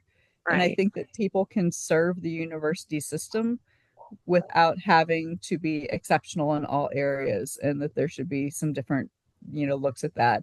Some of that's improved. We now have promotional pathways for non-tenure track people at Western, but that's only been implemented within the last 5 years. Oh, wow. Yeah, that's pretty recent for sure. Yeah, Yeah. Yeah, it's, like you said, it's like we think ethics and then, everybody jumps to that and it's like, but it permeates in everything. yeah. But a lot of people don't think that. So, What do you think are the like most pressing issues currently related to RT, and what suggestions do you have to like address those? Mm. Um, so I think that people get irritated when you ask them for money in general. But Mhm. the truth is with so few of our practitioners Mhm. being members of our professional association, it really makes us not be able to get the things done that Right. we need to be able to get done. And just coming off my stint as ATRA president, I could go on Right. about all these different things, but I've been an extra my member forever, so. my big squeak consistently, Mhm. because everybody's like, we don't make very much money. And I'm like, yeah, I know that. But I Right. also hear the why doesn't ATRA? And this was my Mhm. opening speech as president. And Mhm. my response is, you are ATRA. Mhm. And if you are not a member and if you are not engaged, then I don't know what to say to you about that, because Right. ATRA can only do when it has people backing them. And Right. I forgot what our percentage is now. It's just absolutely pitiful, the percentage of people in the profession that are Mhm. members of the professional association. Um, Obviously, we need to be able to continue to influence healthcare law. We Right. have multiplicities of committees that I could send you Right. to on the ATRA website I of get I people. got the update today, although it said October, so I'm not sure why. Or maybe I was looking at my email from a couple days ago. I got the NCTRC one that has the ATRA legislative updates in it, but it said Oh, October, so I'm yeah. not So sure why. NCTRC is Or if they're saying, just slow sending things out. well, no, they're saying we support the ATRA advocacy legislative updates, and they did one for the month of October, and Okay. NCTRC is just punking it forward now, which I Okay. appreciate though. The Yeah, ability for ATRA, NCTRC, and CART to work together to that's move the huge. profession forward is really huge. Accreditation's huge. The fact that CART is Hmm. gaining traction is really a big thing. Um, really, the all this mess with the federal government is going to affect RT everywhere, Yeah, because it's not just the Medicaid waiver programs that everybody keeps right. squeaking about, or the VA. Right. The changes in healthcare funding change what all of Hmm. us get. Hmm. And so that's going to Yeah. continue to be a really big issue. I love some of the stuff they're doing with loneliness. There's good stuff happening all over the place, and there are a thousand things that we could talk about. But um, from a higher education standpoint, we had our higher education task force report put out Hmm. several years ago now, and we're making progress on those different things. But we still have a long way to go, because the agreement was that we were going to get undergraduate education shored up before we went for a graduate level entry, Right. and we're not there yet. No, and programs have closed. And it's like, how are we supposed to shore this up if they're closing? We're at And I about a know there was net. probably issues, but We're close to a net zero. So programs don't good. close because they're bad. That's Right. not true. Some programs Right. close because they're bad, but we have programs that are bad that are still open. Yeah, And so I believe it. so the there are programs that are opening and programs that are closing. What we need to do is to get university administrators to Right. support programs the way they need to be supported. And Right. that's a whole different ball of wax between public Mhm. and private and state to state and all of that other stuff. Right. It's a I will lot. say that that's a part of being a faculty member, though. Mhm. The people in our administration know who I am and know who our program is and knows what we're doing. Well, And good. that's Peg Connolly right there. Honest to God, Right. Melissa, I was no more than a month or two in town. I'm standing at the CalSafe pharmacy. I don't know if you can Mhm. remember where I CalSafe is remember there the on the corner. Kelsey. It was 8 o'clock in the morning, and the chancellor at the time was standing in front of me in line. So I Mhm. made sure to give him a wide berth. We are doing a private, function, kind of thing. Right. And at some point in time, he kind of looks over his shoulder and he looks me up and down. And he's like, "You're the new person in recreational therapy." And I just about lost my marbles, like kind of thing. Like, Like, oh how my God, you know who I am?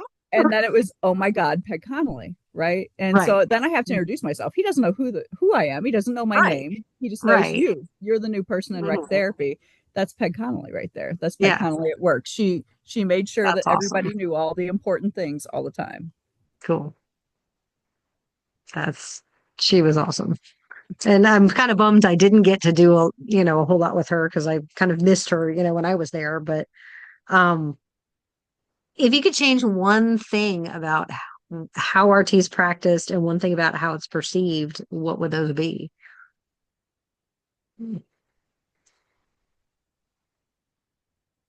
How are teas practiced? Like, yeah, it's practiced differently all over the place. Yeah, but I mean, and I know it's vague and whatever, but that gives you some birth to be able to figure, something if it's like, ooh, maybe that's not over there the way that maybe it should be.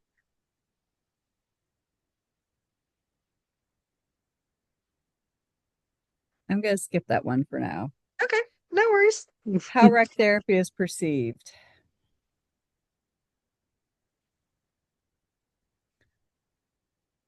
I think it wears people out. Um, I know it wore my husband out as a recreational therapist to constantly be advocating for yourself. Hmm. But unless we do that, unless Right, we talk about ourselves and our worth and our cost efficiency and our patient satisfaction and all of the things, right. then people aren't going to know. Um, I fear that if we don't go to graduate level entry, Hmm. that we are going to get lost in the Yeah, healthcare system. I also fear if we do go to graduate level entry with our current salaries the way they are, that we right. aren't going to retain people in the field. Yeah, So I'm not sure what the answer is to that particularly, but as far as the perception, that's on us. yeah, And if we would all join ATRA, we might have enough money to change legislator minds as yeah. well. Although I don't want to touch the federal government with a 10-foot pole at the moment. No, I don't think anybody does. I don't have cable anymore, but I, not that I want to bury my head in the sand, but I live between two military bases. I'm tired of hearing about it right now. Yeah, I pull up the New York Times headlines Yeah. once a day to see what's happening with it. And I do realize that the Times leans left, and I understand those other pieces of it. Right. But But yeah.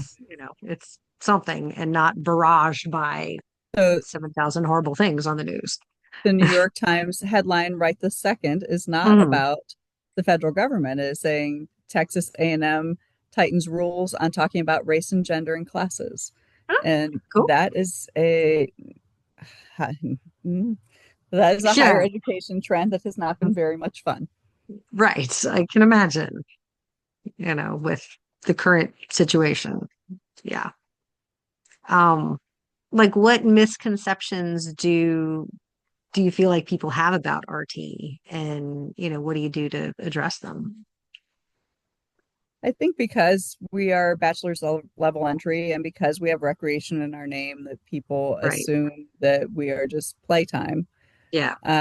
and don't take us seriously. And it takes a lot sometimes to get people to understand the scope of our practice. You know, Yeah. this was my dissertation, which I is remember reading that actually. I found that, I don't know, yeah, like 6 months I ago. I was looking for something last semester and was like, wait, oh, her. yeah, highly outdated at this point. But basically, it But was it's true based on prejudice. and information. Yeah. Yeah, based on prejudice theory, and it really is looking at how other allied health professionals view recreational Yeah. therapists. And what we found is if people had the chance to co-treat with us, and if people Hmm. knew how we were educated, that we weren't just taking underwater basket weaving, Right. then they were much more likely to have a higher perception of us. And there were some other confounding factors, like OT's just never going to like us. We're too tight competition for a lot of Right. those positions, right? Yeah. But in general, I don't think that we tell people those things. I don't think Yeah. people hear about our education and have the opportunity to co-treat with us, and we don't push it. Yeah. It's definitely something I think we need to do more of. Any suggestions on how to? do that or what you do to do that? Hmm. Um, so obviously I've decided to be in professional leadership. Mhm.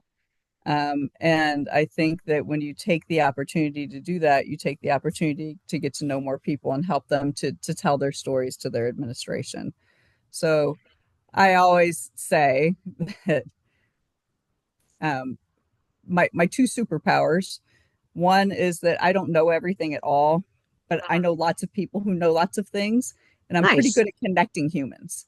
And Cool. so somebody says, I don't know what to do about X. I'm like, oh, you should talk to Joe Schmo. Joe Schmo has that, like, kind of thing. Nice. Um, and the other one is that I'm not afraid to talk in front of people. Gotcha. Like literally right before I came home, I just filmed a segment for our Greenway promotional video and turned around and got in my car and came to talk with you, right? It Cool. doesn't matter like how many people are there. It just Yeah. doesn't freak me out that much. And so I know that those are skills of mine. And so that Mhm. helps for me to be in leadership positions um, Absolutely. within the profession. And that's the way that I've helped to spread the message about who we are and what we do. But literally, almost every week, Yeah. I am promoting something from ATRA, from NCTRC, to my fellow faculty, to our dean, to, like all these other, helping my students learn how to Yeah. do all those things. Some of it is just consistently being in front of Yeah. people and talking about what you do. My students laughed at me because we went on a community outing and I had Hmm. on my rec therapy sweatshirt. I have it on today Yeah. with, yeah. But then when it got hot and I took off a layer, I had on a long sleeve shirt that was rec therapy. And then when it got hot and I took off a layer, I had on Not a short sleeve shirt that was rec therapy. Like, hey man, we're in public. You got to make sure that right. you're presenting. Like they're gonna know who. Absolutely. But and I think too, not getting tired of like I'll wear my Western rec therapy jacket to the grocery store. Right. Is that PT? I hurt my Hmm. knee Yeah. and still engaging people, Hmm.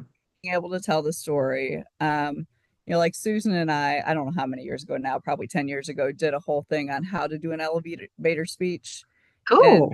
we did it for a conference. It was in the Etcher newsletter. Like there's some other things, but just these really practical tips about how Hmm. to engage people who have no idea what you do and don't have any Right. connection to it. So That's I awesome. teach my students that if people say, what is recreational therapy, that you turn around and ask them, do you have somebody that you care about that has a disability? And 90% of the time, somebody's going to Hmm. say, oh, my nephew has autism or my mother has dementia or whatever it is. I'm Right. like, and that's how you frame your rec therapy discussion I then. love that. That's Oh, awesome. well, in recreational therapy, we could work with your grandmother. Let's talk about that. Cool. That's awesome. I love that. I don't know why I never thought of that, but that's the amazing way to do that. So, um, It's the only way you can suck people in sometimes because if you just yeah, tell them, like, oh, da da da, like right. You got to today on find the that hook. Greenway video, I just said, yep. But I just said, I teach people to work with people with disabilities. This is why access Yeah, to the outdoors is important, and just going with that because nobody really cares what a recreational therapist does in a 30-second Greenway spot. right. Exactly. It's wait, what? What do you do? Huh? Yeah. Um, and obviously you're involved in ATRA and NCRTA. Any other professional organizations or Um, Not consistently. okay. I mean, I was Any chair of NCTRC. I was on the cart board. I was president of ATRA. Um, I obviously engage in NCRTA and all their events and right. stuff like that. Um, One of the things I found is that presentation is something that I can contribute to the profession, and all rec therapists need CEUs. Yeah. And so giving high quality CEU sessions is something that I've consistently done to give back to the profession and to stay engaged. Awesome. Um, what are like two or three you think of the most, or a few anyway, of the most pressing challenges that, you're dealing with right now related to either RT or higher ed or, dealing with admin or I don't know. Or So the I who are think you? What do that you do again? Yeah. I think that my personal pressing challenges right now Mhm. aren't everybody else's personal pressing challenges right now. Mhm. Some of that is situational and what's happening like in your unit and what's happening with other things. Yeah. Higher education in general is losing funding. Yeah. Some of this is dealing with governmental stuff, but some of it's just the fact that we have fewer 18 to Right. 25-year-olds now. Post Yeah. 9/11, fewer people have decided to have children, which I'm throwing no shade at whatsoever. Right. Um, and because we already had so many different funding cuts, Mhm. this is going to hit hard Right. as we move forward with different things. Fewer people are deciding to go to college, and I'm not throwing shade Mhm. at that either. Again, Right. I grew up in a working class community, and there are other ways to make a living than going into Absolutely. higher ed. I can't tell you how many students that I've had in my office that are just miserable who had only come to Mhm. college because their parents told them to. That's not helpful Gotcha. for anybody. No. Um, but I think that that's going to be a challenge, and it's going to be a challenge for recreational therapy because our programs don't tend to be huge to begin with. You Right. know, we don't have 120 nursing students, Right. kind of thing, and so it's going to be hard for us to keep things going. One of the challenges that we've had for the last 25 years is not having enough doctorally trained people Right. to fill positions. When I came out, there were a dozen positions open, and three of us that were brand new graduates Yeah. to fill those, and that has continued to be a problem. We have some decent programs across the country, but there are only a handful to be able Right. to get an actual PhD. And I think that I could be wrong about this. Don't quote me on this. I think Clemson's the only one that is a PhD in recreational therapy now. I was look I only found two. I found Clemson and Oklahoma State. I Okay, think I good. think that was PhD in RT. I'm not 100%, but I Because think it Utah's like was. rehabilitation sciences, I think, and it's a Right. great program and they have great faculty there. It's just it's Yeah. challenging right now. Yeah. And I had to look, because again, I also narrowed it to online because I'm like, at that point, I didn't think I was going anywhere. I don't know if I am or not, because of the unknowns in my life. But I was, and then, like I said, I knew about Clemson's and I was like, let me just see. And, that's what I came up with. And I think it's RT. I'm not 100%, but it's Yeah, close, I think. yeah. Um, but yeah, I But actually did a presentation in Gina's class last semester on RT and higher ed and pulled a bunch of the research. And I actually did, I'll see if I can find my thing from last semester and I'll send it to you. I did a little, actually, I think I sent it to you probably the survey that, or maybe you didn't fill it out. I don't know. I But probably did. I don't you remember. probably, I think you did. I don't remember. I didn't ask for names, but sent it out I about like, realized today that I have over 35,000 deleted emails oh, I have so like many. in It's my box right ridiculous. now. Like 35,000. That's pretty impressive, Jennifer. Yeah, Um, I need to go through and delete a bunch of the ones that I have, but yeah, University and systems don't let you do that. yeah, good to know. Um, but like I went through and asked about where'd you go to school, what, was it a RT, was it a TR, was it something else, and I don't remember what else I asked because I haven't looked at it in 6 months. But I was surprised actually at the amount of answers. Like I think I got like 40, almost 50 different people in the US Cool. and Canada to answer. And did a whole presentation thing. So I'll make myself a note and I'll send it to you. Um, yeah, all of us that are old have degrees that don't say recreational therapy on Right, them. We have concentrations of different things. right. But but it was interesting too, getting like the Canadian take on things, Yeah. because that's completely different. So, but yeah, I thought it was interesting. But anyways, but yeah, I've made myself a note, and at some point I will try to remember to find it in the abyss of my computer and send it to you. Um, you know, I mean, obviously I know you're, reading emails and going to conferences and things, but is what else do you do to stay, current, with what's going on in the fields with, developments with evidence-based research and practices and that kind of thing. Is there anything else besides all the other stuff that you do that helps, keep you connected? Well, I think that the service, the professional service that we were talking Right. about, that's a big thing, and keeping in contact with colleagues. You know, we haven't mentioned NART. I'm in the National Academy of Recreational Therapists as well, and I stay engaged with them. Um, reading the journal things when they Mhm. come out.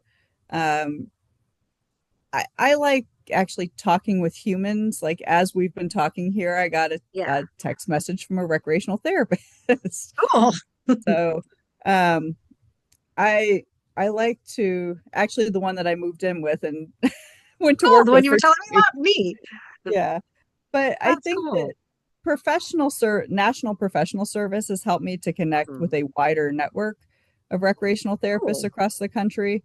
Higher ed does that to some extent too, because, I have 1,000 of you that I've taught along the way that I get Mhm. to stay in contact with, Yeah. um, and see where people are going with different things. I try to attend the higher education support groups when I have an opportunity to, and do those online things.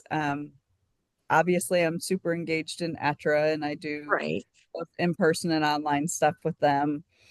Um, I'm almost always at all the state conferences, that Right. too, as we go through different things. Oh yeah. Uh, yeah, I have access to a university library, so I get to Right. do all that and stay engaged. Actually, I have my students using RTY's owls for their treatment planning Yay! projects um, this time because that's a great resource too. It Um, is. I talked about staying in contact with the internship supervisors that I try to make good relationships with them, and that helps me to um, know what's happening in real life in the field. Mhm. I get 20 different perspectives at least every spring of what's Some. happening and what issues are affecting them as they go through. Um, I guess I mentioned my alumni. Alumni help a Yeah. lot with it too. I call on them for a lot of different things. Did I, you ever find, oh, go ahead. Sorry. I was going to say I am quick to reach out to people and Yeah. like I don't know what I'm doing and I need an example of this for my class, and Yeah. or usually really happy to help those things. I always did much better with examples versus trying to figure out how to word it or come up with it. It's like, oh yeah, give me this situation and then we can kind of go from there. Yeah. So, So I have a few managers on the hook this semester as I've been teaching mhm. management, where Okay. I will just email them out of the blue and be like, "Listen, man, I'm teaching this tomorrow. What do you got for me?" Mhm. And I'll get Cool. two or three of them to answer me. Like I was trying to teach how you decide productivity units for recreational therapists, Mhm. and I got four very disparate answers from I'm four different sure. Mhm. therapists, and the students were freaked a little bit because one of them said, I typically have 7.5 contact hours a day. Wow. I'm like, when do you do your documentation? She didn't even Right. answer, Yeah. Mhm. but then like the VA versus community Mhm. versus, yeah, really different answers. I believe it. And it's a lot and it's challenging. And I imagine it depends on, like you said, the setting too. Mhm. What you're doing, where you are, who you're working with. Well, that was Elizabeth at Wake Med Mhm. that told me she does 7.5 hours of patient Wow. contact today. And I'm Now like, that's physical rehab or yeah, one-on-one okay. phys rehab. They don't Okay. do any groups. Wow. Because yeah, I'm, inpatient mental health crisis stabilization and it seems like all I do is eat, sleep, and breathe assessments, and occasionally, not occasionally. I mean, I typically will do one group a day, Yeah. um, but anywhere from 2 to 5 assessments a day. And I'm like, I feel like I need to do more, but there's one of me and less money, and we know how that goes. Yeah. So it's challenging, but yeah, that's a current situation, but um, do you have a favorite like journal or like research area that you follow that, or specific like conference besides like ATRA and NCRTA that you follow? No, Okay. I mean, I have interest areas that I Yeah. look at, but What are some I'm of those? typically, well, I'm doing things that I need to do for class. And Yeah. so, I teach phys phys now Yeah. and creative and expressive arts and adventure. So I'm in those pots all the time. I probably play in the outdoor literature more than any other rec therapist I Okay. know. Cool. Um, Besides your dissertation, have I know you talked about your students publishing things. Have you published anything else? Or I have. Why don't I send you my Vita? well, That'll that'd be be cool. Okay. Awesome. I figured you had, but I just hadn't found it yet. yeah. Well, I'm not that I was I'm not, searching for you, but yeah. No, I'm not a big publisher. yeah. That's Um, not my area of forte. gotcha. Um, I remember being really involved in Western's RTA. What role does that play in, developing and preparing students Yeah, now versus when I was there eons ago? yeah. So Debbie is the Because that's how I advisor. found RT actually. Was from RTA. How fun. Hmm. Debbie was is the advisor of the Student Recreational Therapy Association. I engage as much as I can Hmm. in RTA with the kiddos. Debbie does all of the planning, I guess you should say, with Yeah, them as far as like she meets with the exec, she helps them plan their events and stuff. yeah. We really encourage them to have educational events. I'm sending you my Vita while we're talking here Oh, too. That's why I'm perfect. looking at the place. No, you're fine. That's awesome. Thanks. Educational events.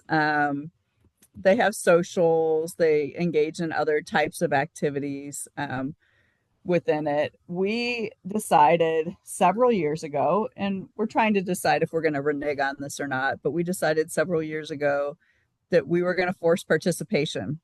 Yeah. And so the juniors and the seniors, when they are in the major, are Hmm. required to attend 5 hours of RTA events each semester. And Okay. part of that was because we were getting exec boards who were like, we're planning all this stuff and three And people showed nobody's up and we showing have up. a guest speaker and it's embarrassing and all Right. that piece of it. But part Yeah, of it was also just this philosophy of it's important to be involved in your professional association and we're going to absolutely. model that now. Hmm. So um, I think that the people who gain the most out of RTA are the you know Yeah, because they're doing all the planning and they get this relationship outside of class with a professor all the time and all that stuff. But I think that all the students, it's helpful because there's crossover between cohorts then, and okay. there's learning in between students as well. Um, so yeah, I think it's super beneficial. I Part of my teaching philosophy is engaging with Mhm. students outside of class time, and Yeah, so RTA is a piece of that. Um, I think that's probably all you need from RTA, yeah, isn't it? yeah. Because actually, how I found it was, I don't know if you ever got to know Ben Tolkien or he was there. I think Focus, that was his yeah. last. Yeah, Tolkis. I was like, I can't remember his Uh-huh. last name now, Yep. but I had him for Parks and Rec, and his requirement was, like you said, they wanted you to be professionally involved and to go to the Parks and Rec meetings, and I couldn't make those because I was either working or in a different class. I can't remember which.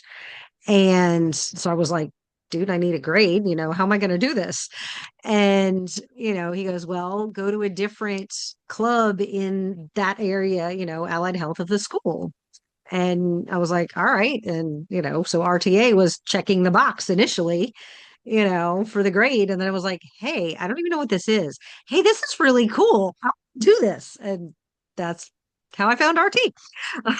Very fun. So yeah, it's pretty awesome. And obviously never looked back. So what's your favorite class to teach and why? Oh, And it doesn't um, have to be something currently you're teaching. It could be something you previously taught. um, I think adventure's always been my very favorite. I can't, and I've taught all kinds of iterations of that at different Yeah. places and at different times. I mean, I taught like camping 101 at Georgia Southern. Oh, Um, neat. but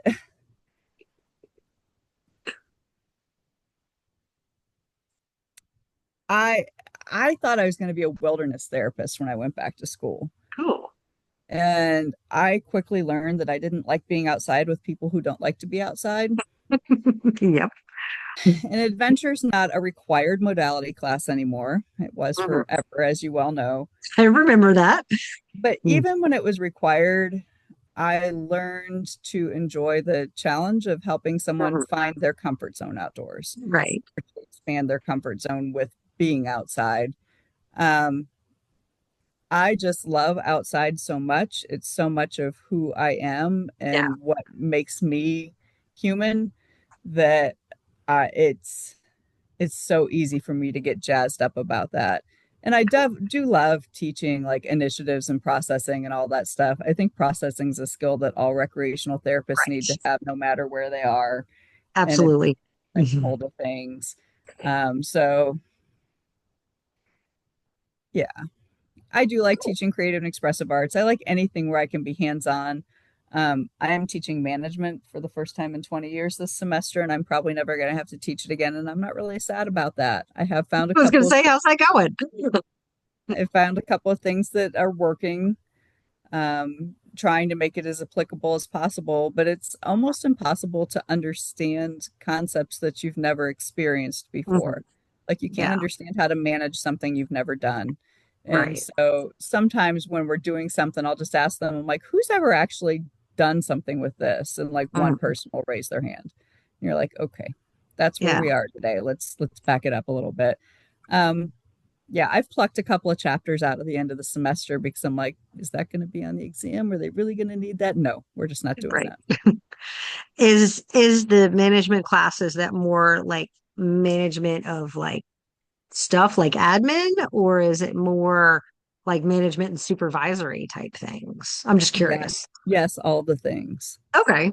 So all the management functions and anything that goes into Area 6.02 for NCTRC. Gotcha. Mm. I also put in SOPs, ethics, and history. Gotcha. Well, those are important things too. And like you said before, it's a good refresher.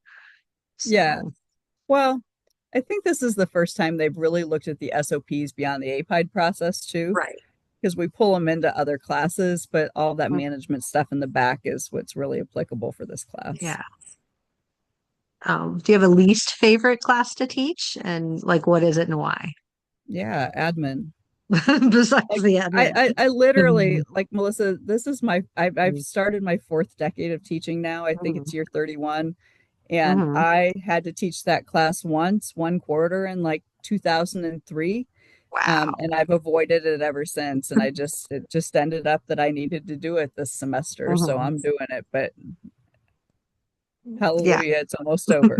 We're in week Gotcha. 14. And hopefully going to wait like another, what, 20, 30 years to teach it again, or Yeah. not. I'll have one foot in the Definitely. grave. Yeah. Right. Um, have you taught, because I know Western's program is an in-person program. Have you taught online before? And like, which do you prefer and why? And how did you adapt if it was online? Because, obviously RT is so in-person based. I'm biased against online undergraduate programs. Okay. You, as a master's student who know RT, Right. no trouble with that. Right. But if you've never done RT and all of your education is online, I'm still skeptical. I know that there are programs that run that way that are probably just fine, but I don't feel comfortable about it. Gotcha. Um, I every faculty member that taught through COVID is taught online. I We all didn't know think how to about that. Sorry, I do that didn't to an extent. Yeah. block COVID from my brain. I didn't even think about that. Sorry.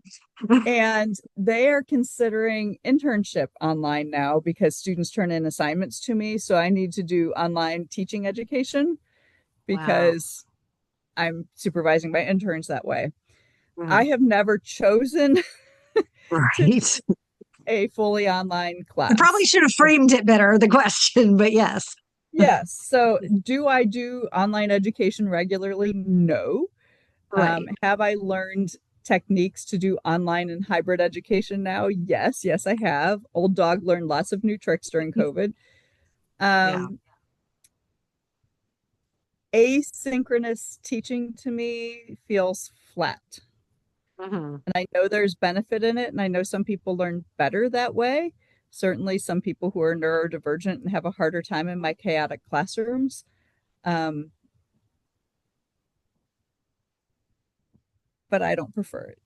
Yeah. No, I definitely understand because, I think exactly what you said. Me, again, been doing this for almost this month will be 27 years, um, that I got certified. But, and having that background, I get it. And yeah, there's still stuff I'm learning because there's stuff I didn't know as an undergrad almost 30 years later. But we have several, I think we're about a half and half program. Half of us are CTRSs and half of us aren't. They're undergrads in something different. Right. And it's interesting.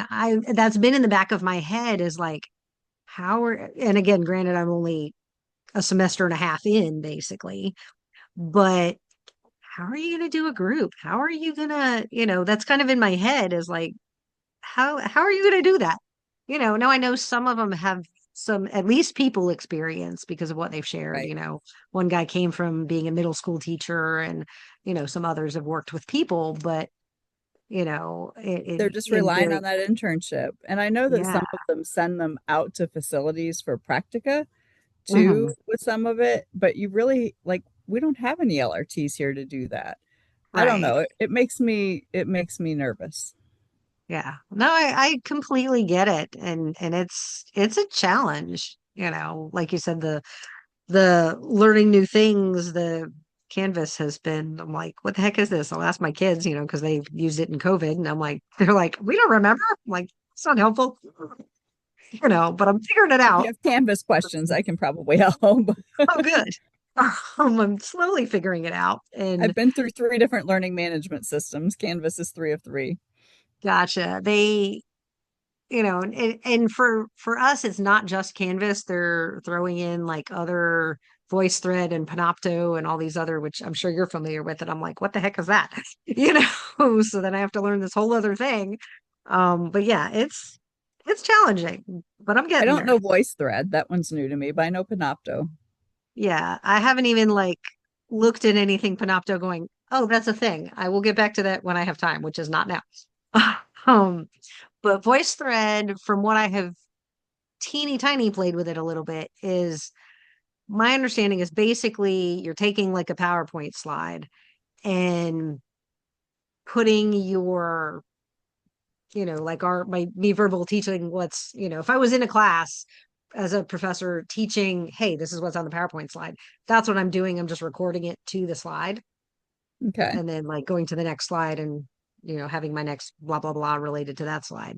That's my understanding. But then there's some sort of ability for other people to like chime in and verbally comment on your slide. I don't quite know how that works yet, but it's a thing. Okay. I don't know. It's interesting, but that's as far as I've gotten with it. Um, I don't know. I'll let you know when I figure it out. Uh, Okay.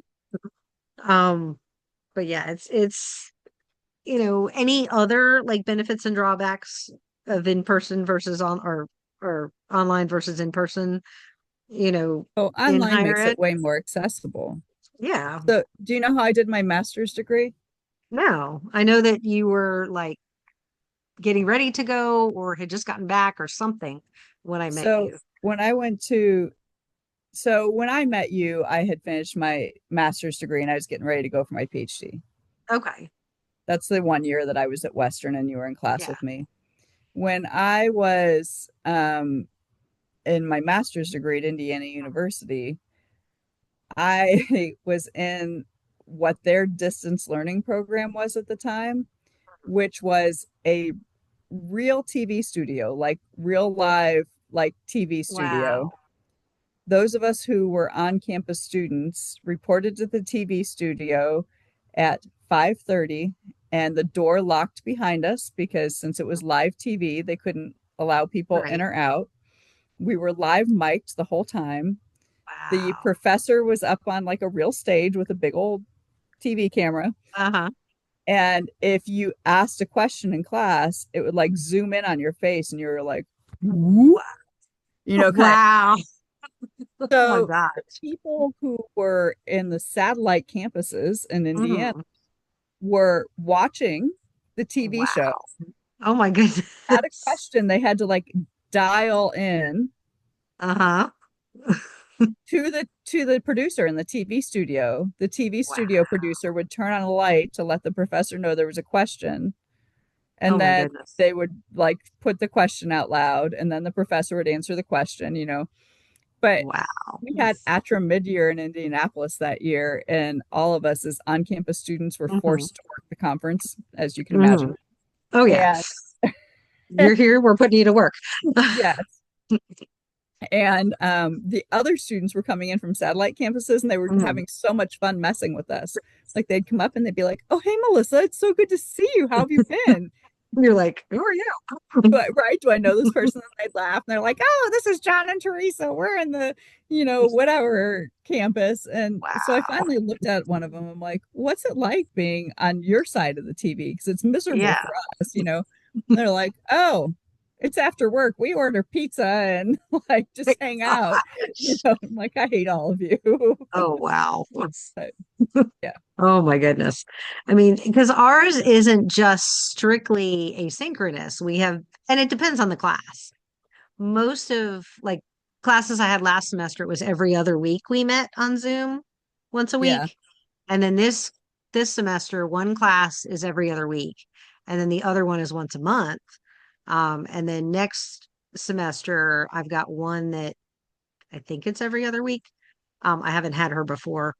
Um, and then the other class is completely asynchronous, but that one is one of the certificate classes for higher ed that's not technically an RT class.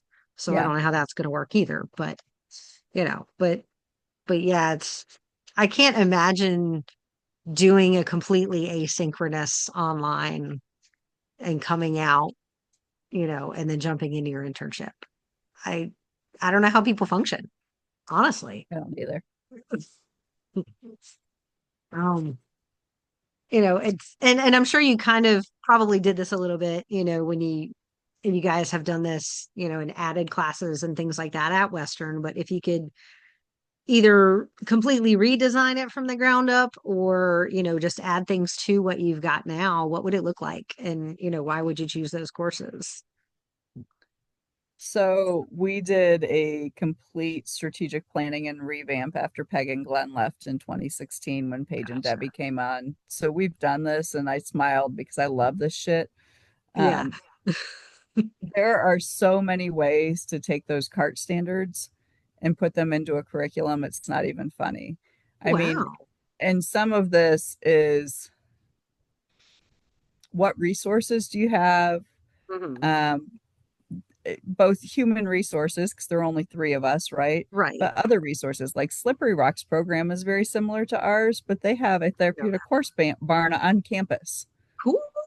So, they have a Not a horse different fan, but cool. resource. And, we've always kept the adventure-based therapy because Right. we got 7 miles of trails leading from our office, right? Like we have this obvious natural resource that's there. Hmm.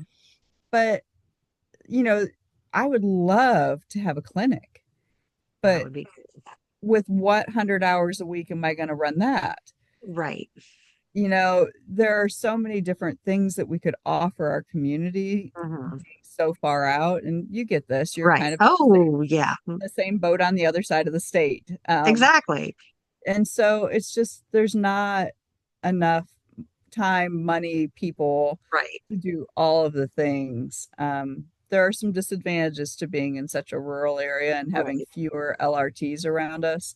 One of the nice things that happened with COVID is every freaking person knows how to use Zoom now. And so I can get guest speakers in a lot more Right. easily. It's not Yeah. like Well, if a push. It's you just ever like, need hey, I'm me, going to send you, yeah, I'm just going to send you a link here, come on in. yeah, seriously, if you ever need me to talk about anything, let me know. It's Paige. We got to get paid. Paige doesn't do as many guest speakers as Debbie and I do. Okay. Students sometimes because she's the person who teaches behavioral health. Right. Students sometimes complain because they're not quite sure what they're going to expect out of a guest speaker and what's going to be on the test. And that Gotcha. drives me absolutely insane because it's like, oh my gosh, Melissa has so much more to tell you about her stuff than I could possibly. Just I take don't notes and remember suck it anything up. on the test. Sorry, but I can tell you what I do and have done for the last however long. Well, they're talking about their tests for their classes, Oh, the right? class test, not the Yeah. test. Yeah. It's like, okay, you brought in this guest speaker, but what are you going to test us on now? It's Yeah. like they had important things to say. But Right. anyway, yeah, it's Paige for behavioral health. Gotcha. Good to know. But yeah, you put a bug in her ear, go for it. I bug her ears all the time. She probably gets sick of me. Um, you know, what are some challenges that you're currently dealing with related to, what's going on in higher ed and at Western and, that kind of thing? Anything that you haven't already covered? Well, our school director that's been there for over a decade, who I love dearly and worked very well with, has just resigned as of December 31st. So Oh my that goodness. that's going to be a challenge, but I don't have any more information for you other than that. Yikes. Um, except that I fully support her and I'm glad that she's not moving out of the area. Okay. Well, I hope everything's all right. So, Um, and works out the way it's supposed to work out. this is a conversation that we can have in a month, maybe. No, I gotcha. Good wishes, vibes, prayers, whatever for her that things are going the way they're gonna supposed to go. So, Yeah, she um, accepted this. This is a weird ass thing for your higher yeah. ed piece of it. She's not a Okay. recreational therapist, she's an athletic trainer, but Interesting. she Okay. accepted an online deanship for an in-person college.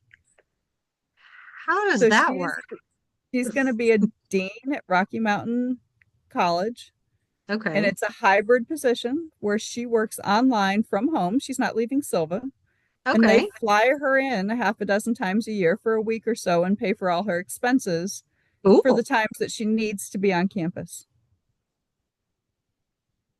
I sounds like have a good no gig. idea how the hell that works, Melissa, is the answer to that. I'm But trying to wrap my brain around that, but that sounds interesting. I'm all for doing it on somebody else's dime that they're willing to pay for, but okay.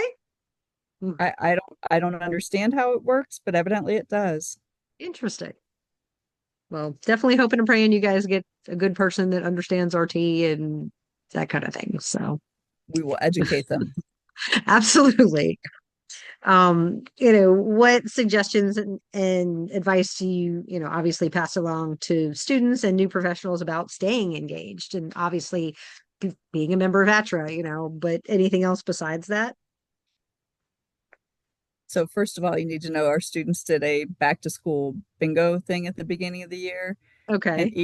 each page and Debbie and I had a square on it, and my square was you've heard Jen talk about ATRA. Um, That's awesome. we tie it into the standard of practice and code of Hmm. ethics with you need to be a competent practitioner. Yeah. Things change a lot over time. That means that you need to be thinking about not only getting your CEs, but targeting your CEs to things that are Right. going to be appropriate for your field. Um, we teach them about graduate school. We know that with this generation of students Hmm. that they're not only supposed to change jobs several times, but careers. Like they're Right. saying, people are going to go from fully different industries one to the next, not just Mhm. going from being an RT to an Right. RT in a different setting to a PT or something. Right. So I think that for me, teaching bigger things, critical thinking skills, all that stuff is also important. Creating citizens that we want to have in the world. Absolutely. I mean, Awesome. it is a privilege to be with this age group. That has been the thrill of my career, honestly, is watching Cool. young people's brains transform from 18 to 25. Because there's a lot But that goes on in that time frame. there's a ton that goes on all that frontal lobe development, all of Hmm. that creating of independence for themselves, Hmm. you know, critical decision making with relationships and life. All that stuff is really beautiful to watch people transform with that. Um, the one thing that we haven't talked about, which is Mhm. interesting, is advising, because Yeah. most faculty do not like advising. They find it to be a pain in their rear ends, and it's one Hmm. of my very favorite things on the planet. Cool. And that's part of the reason why when new things come down about what we are supposed to and not supposed to talk about is hard for me, because we're Yeah. looking at whole humans. We're not just looking at rec Right. therapy majors. Well, and that's who we are. RT is holistic. Why are we Right, just going to take this piece over here? right. I don't honestly don't really know how to separate that. I don't think we should, but I don't necessarily know how to separate that. Um, My job is to retire before I get fired, ma'am. okay, well, hopefully you're not getting fired anytime soon. I promise I'm not trying to steal your job. I got to get through school at least first, but it would be cool to, full circle come back to Western. I don't know if that's gonna happen, but that'd be pretty nifty. So, um, but what are some of the most essential attributes and skills that you think, students need to learn to be not just, effective RTs, but good humans all around? Mm.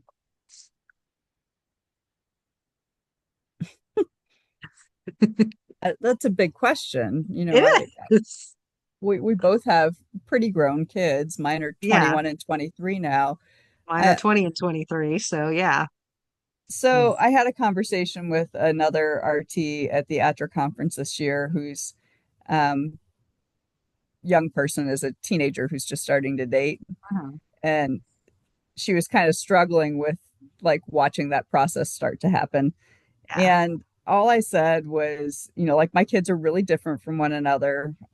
My son's pretty consistent in the humans that he brings home. My daughter is not.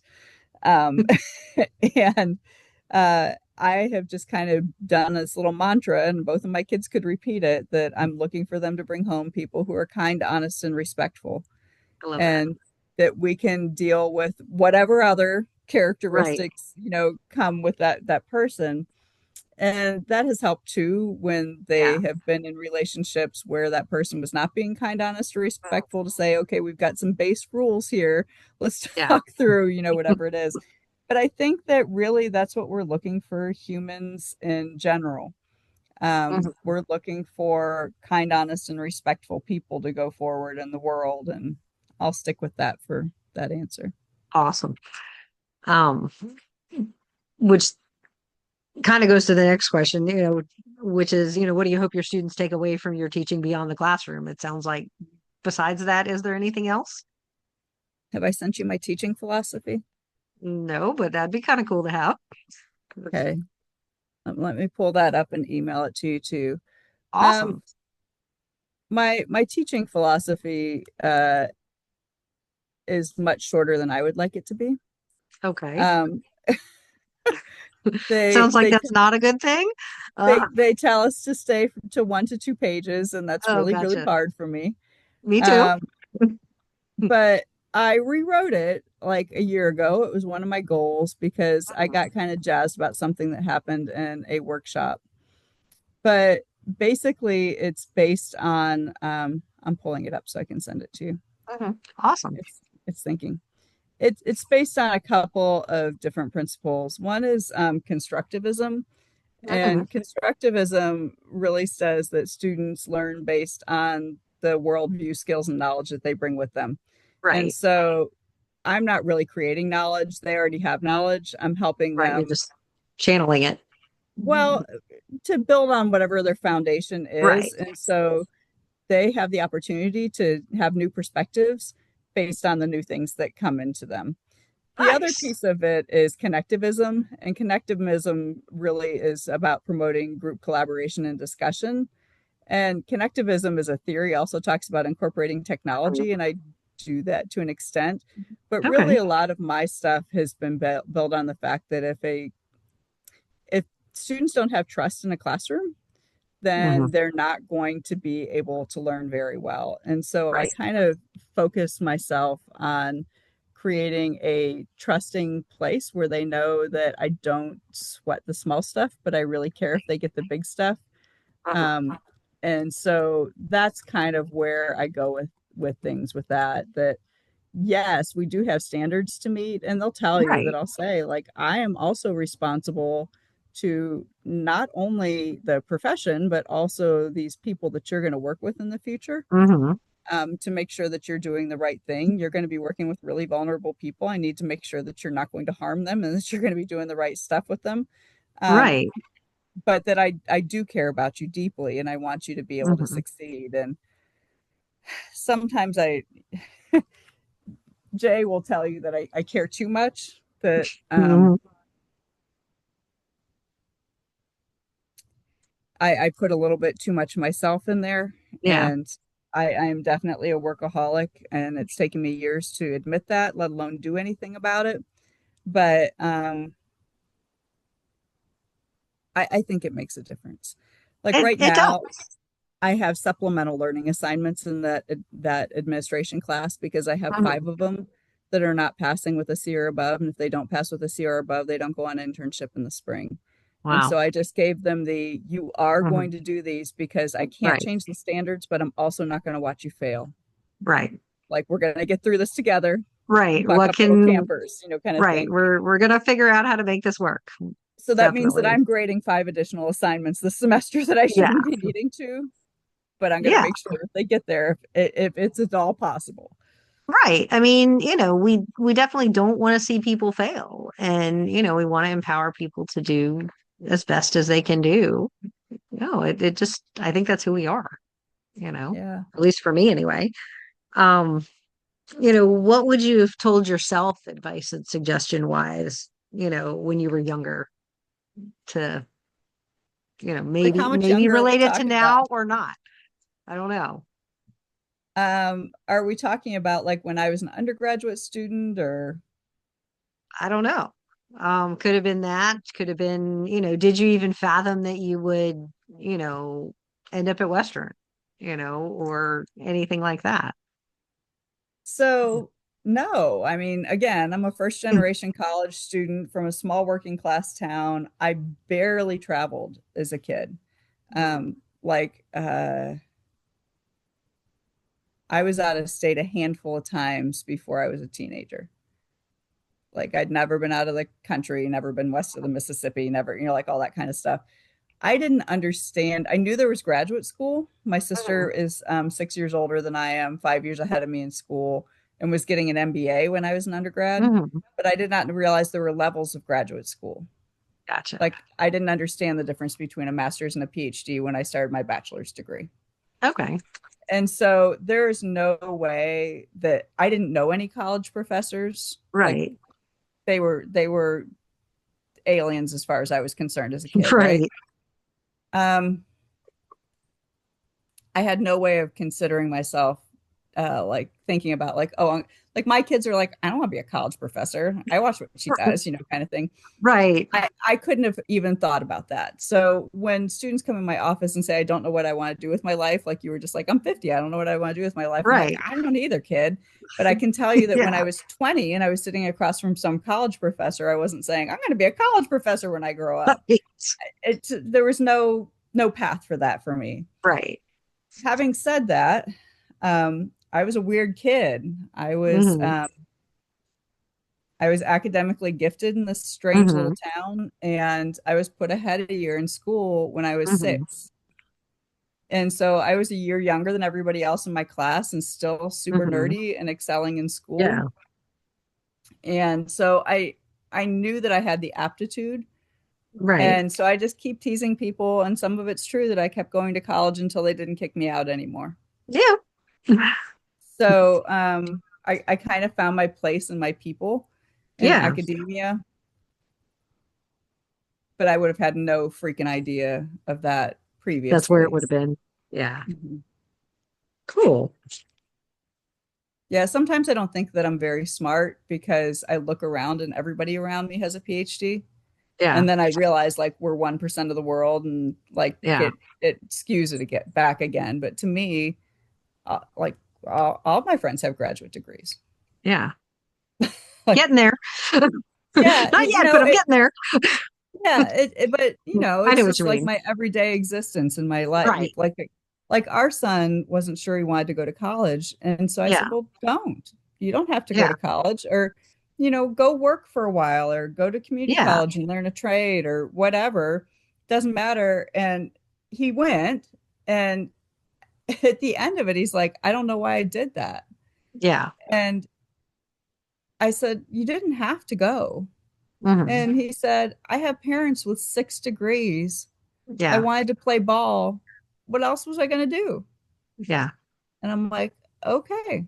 But it's a completely Yeah. different thing from me who had Right. people who were carpenters and Hmm. truck drivers and mechanics in my family. Yeah. Because both of mine have taken a break. They're did the or have done both done some at the local community college and think they want to know what they want to do and they're like no do I want to? I'm like I don't know, you'll figure it out eventually. So they're like well we're going to take some time off and work, and so they're working and hopefully I'm like I would like you as a parent to at least finish your associates, just Yeah, to because the one has a GED, the other one did finish high school, but I'm like finish that, yeah, just to get the paper, but then within reason, do whatever you want, be happy and be able to pay the bills. right. Yeah, be You know, contributing members of society. yes, That's be how be I, a good human, and which both of them are, and it's just do something you love, be a good human, and make a contribution somehow. You know, right. We all have yeah, different ways to give back to the world.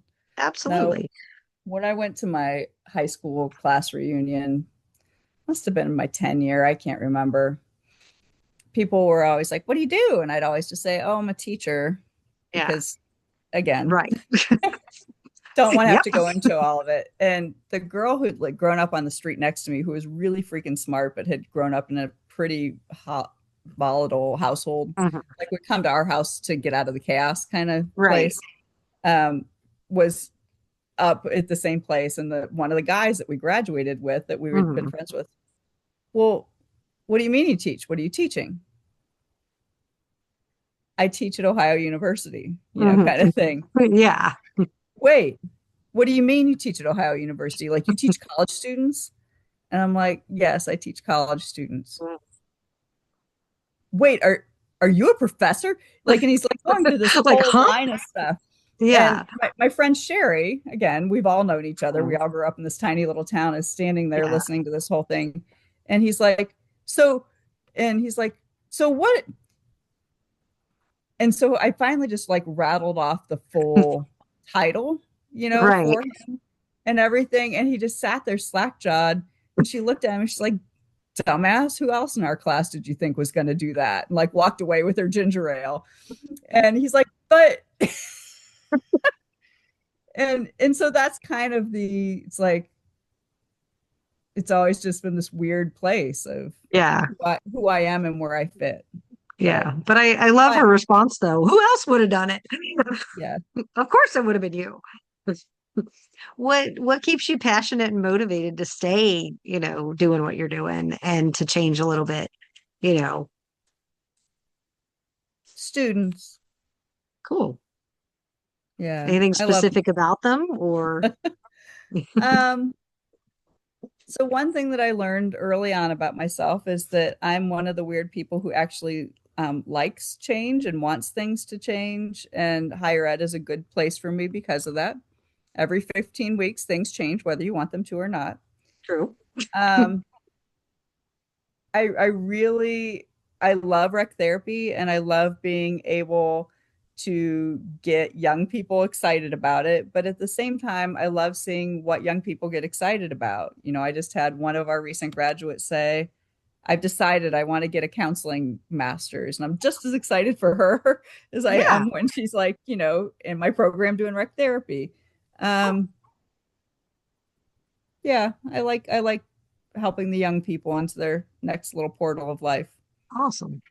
Mm. What do you think would be missing in either healthcare or community setting if RT wasn't offered? And, what would the difference be if RT wasn't Man, there? So one of the things that I find things that are super protocol based boring. Yeah. Physical therapy, so grateful there are good physical therapists. I have utilized their services several Mhm. times throughout my life. Boring. Like Right. there's nothing about that that is attractive to me, Mhm. other than it's humans again, right? I like Right. humans, but I would be looking at the psychological part of it more than Right. the, how many Me too. repetitions you need to do on that knee. So I think that so here's one thing that we always are bitching about billing. Yeah. And I get it. We have to get money for what we do. That's the way the Right. world works. But when I was in that phys rehab hospital, I was given the privilege of interviewing a few of the patients. And I just said, I'm going to be teaching recreational therapy to 20-year-old college students. What do they need to know about your experience as a patient with recreational therapy as they're becoming budding recreational therapists?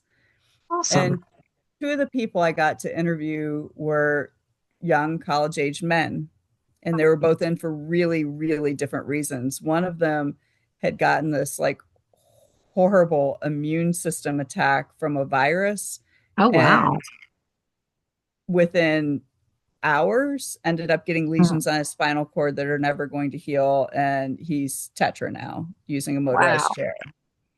The other one just had a laminectomy, had Mhm. been a collegiate bowler, which is kind of fun. Mhm. Um, and Don't see and was those going very to often. probably not going to be able to go back to collegiate bowling, but was going to Mhm. be able to walk and bowl and do other things Right. again. The guy who just had his life turned upside down Mhm.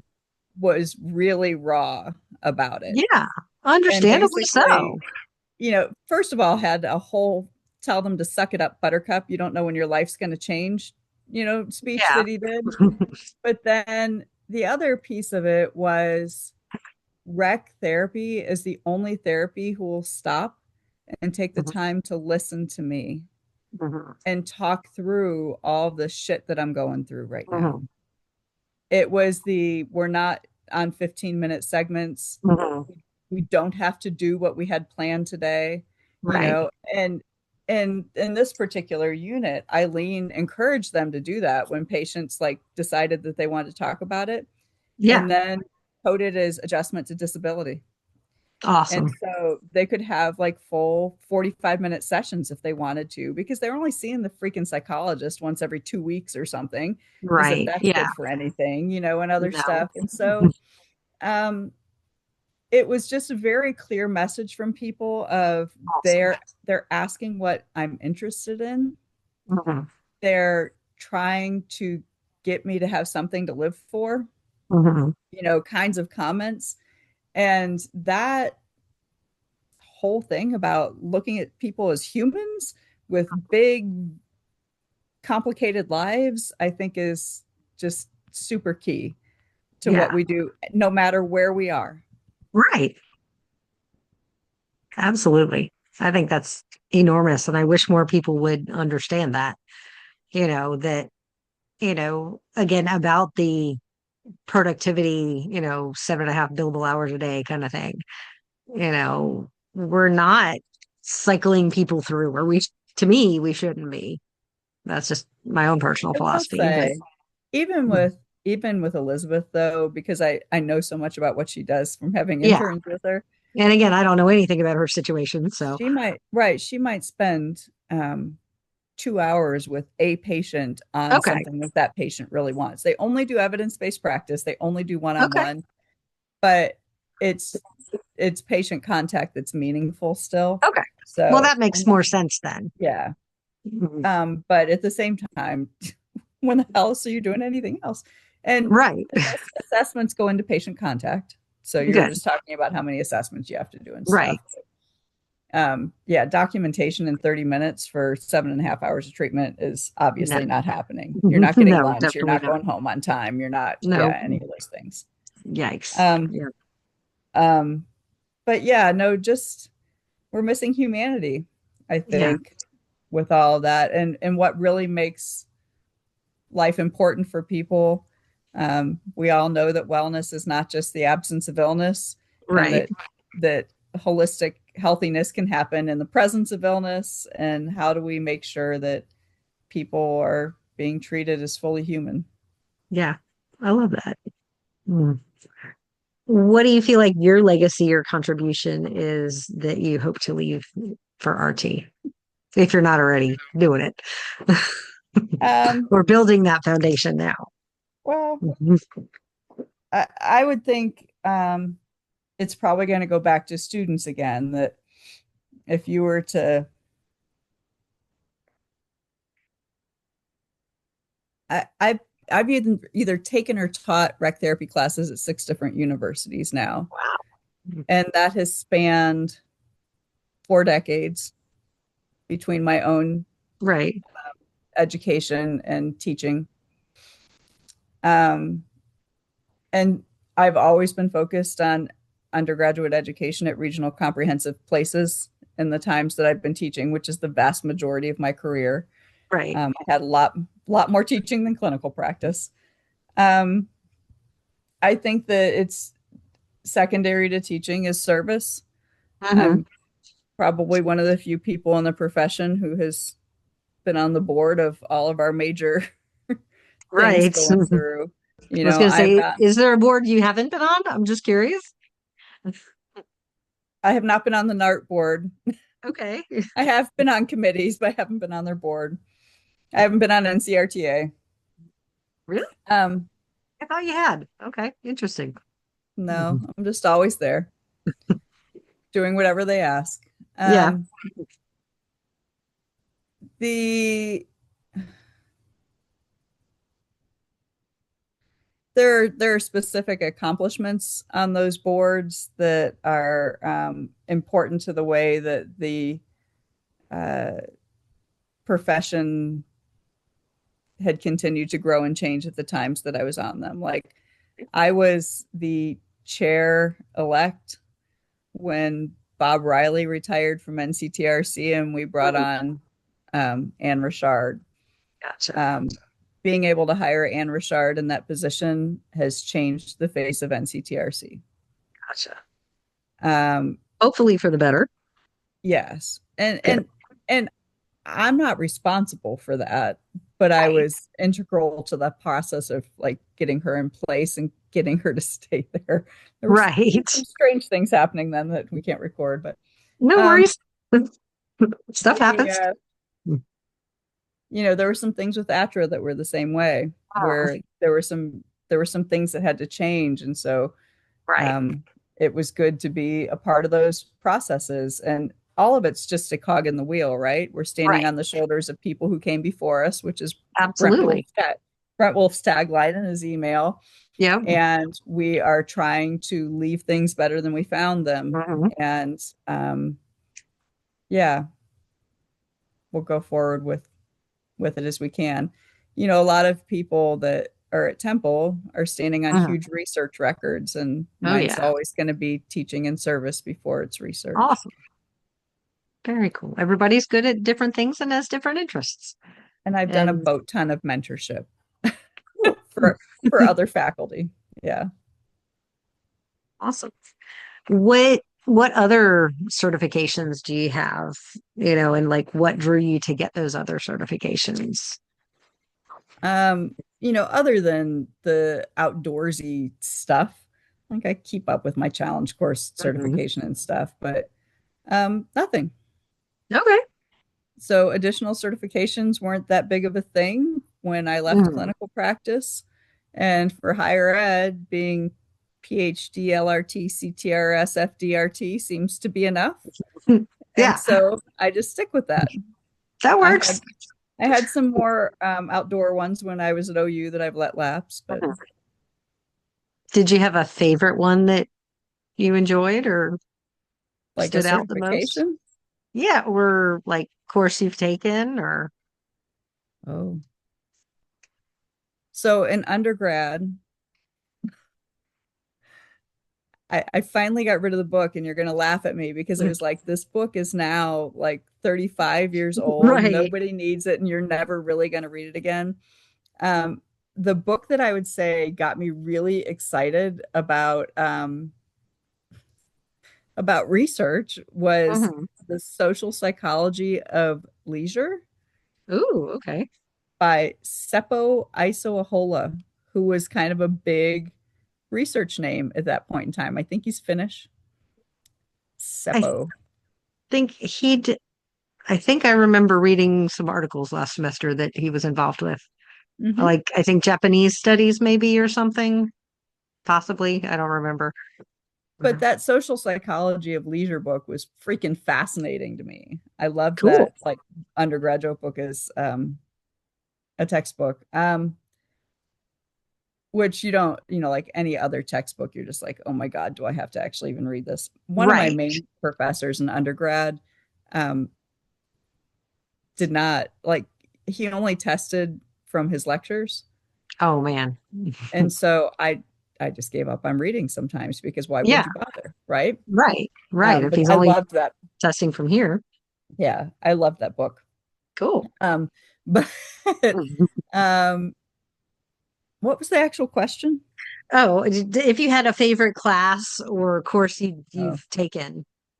oh, my challenge course theory and practice class with Stuart Shepley was pivotal for me in my master's degree. Taking teaching seminar with Fran McGuire in my PhD program was really important for me. In my PhD, Clemson had a PhD that wasn't very set in stone. It was set up Mhm. purposefully so that you could customize it. And Neat. since I came in certified and had Right. 3 years of teaching experience and had an Indiana master's degree, which was very similar to the Clemson one, um, we threw out some of the PRTM classes that I was supposed to have to take, and they were basically a weakness based program. And I had a weakness in research. And so Mhm. they just kept, Fran would send me back to research class. So Gotcha. I cannot even remember how many different types of research methods and statistics classes I Wow. took. Probably at least three of each in my PhD program. Um, That's scary and making my brain hurt. and it never did become my forte, but Hmm. I appreciated it, and I did get to Right. like research methods, not so much stats. Right. That's because that's one thing again we didn't do. So I know a teeny bit about it now, and I've had to learn a lot last semester, and it's been a challenge Yeah, understanding that and having to do it. I'm not there yet, but I probably will at some point. Um, but anything else that you feel like I need to know that we haven't already talked about? gosh, I don't know, Melissa. That's been a whole lot there. It's a lot. Thank you. I can't imagine that you don't have enough to write your paper. It has been the better part of 3 hours now, so So thanks for putting up with me and all my questions and stuff. I'm sure there are other things to tell you, but I don't know what they are right now. No worries. But thank you so much, seriously, for doing this and putting up with all my barraging questions and I'm happy to talk with you at any point in time about stuff. I think that sometimes the questions are so broad that it's Mhm. hard to like go back and jump into some of those things. And again, Yeah. just like you were saying, some of this is a really long time ago. Yeah. And because again, it's the option she gave was you could either shadow somebody or interview them. Um, and I think she, for the shadowing, I believe it was somebody that had to that again, you couldn't be a brand new grad. You had to have been, I think, at least 2 to 3, if not 5 years in the field. Um, and I had actually asked her because, like I said, I'm trying to decide whether I want to go into higher ed or not, and don't know what that's going to look like. But, um, she said she'd never had anybody asked to talk to somebody that is faculty before because usually they're in the field. And I was like, well, can I do this because this is what I think I want to do? And she's like, and I told her who, and she's like, oh yeah, go ahead. So So I guess maybe it was dependent on it, who is this random person you're going to talk to? I'm like, oh Right. yeah, that's her. You're fine. So I'll give you the um whole scoop, I promise. yeah, no, I appreciate that. I really truly do, and your honesty and ability to be forthcoming because, it's like I don't know what I don't know.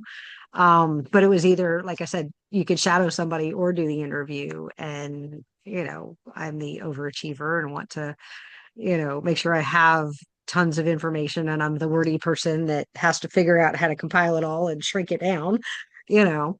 But I'll figure that out. So, I'm laughing. Autumn had a 500 word scholarship essay due, Mhm. and she's like, "Well, what would you do?" And I'm like, "You know what I would do." And she's like, "Oh, I can't stand it because I'll write everything down and it'll be like Yep. 1,500 words." And we're like, Yep. "Okay, now we're getting it to 500." Yep. So basically, I made her draft stuff. I added some stuff in, and then I Mhm. helped her delete to 500 the other day. But she's like, "It drives me crazy." That's how my brain works. That's It's a how I, skill. Yeah. I would much rather have too much and have to trim down than have to pull something out of somewhere.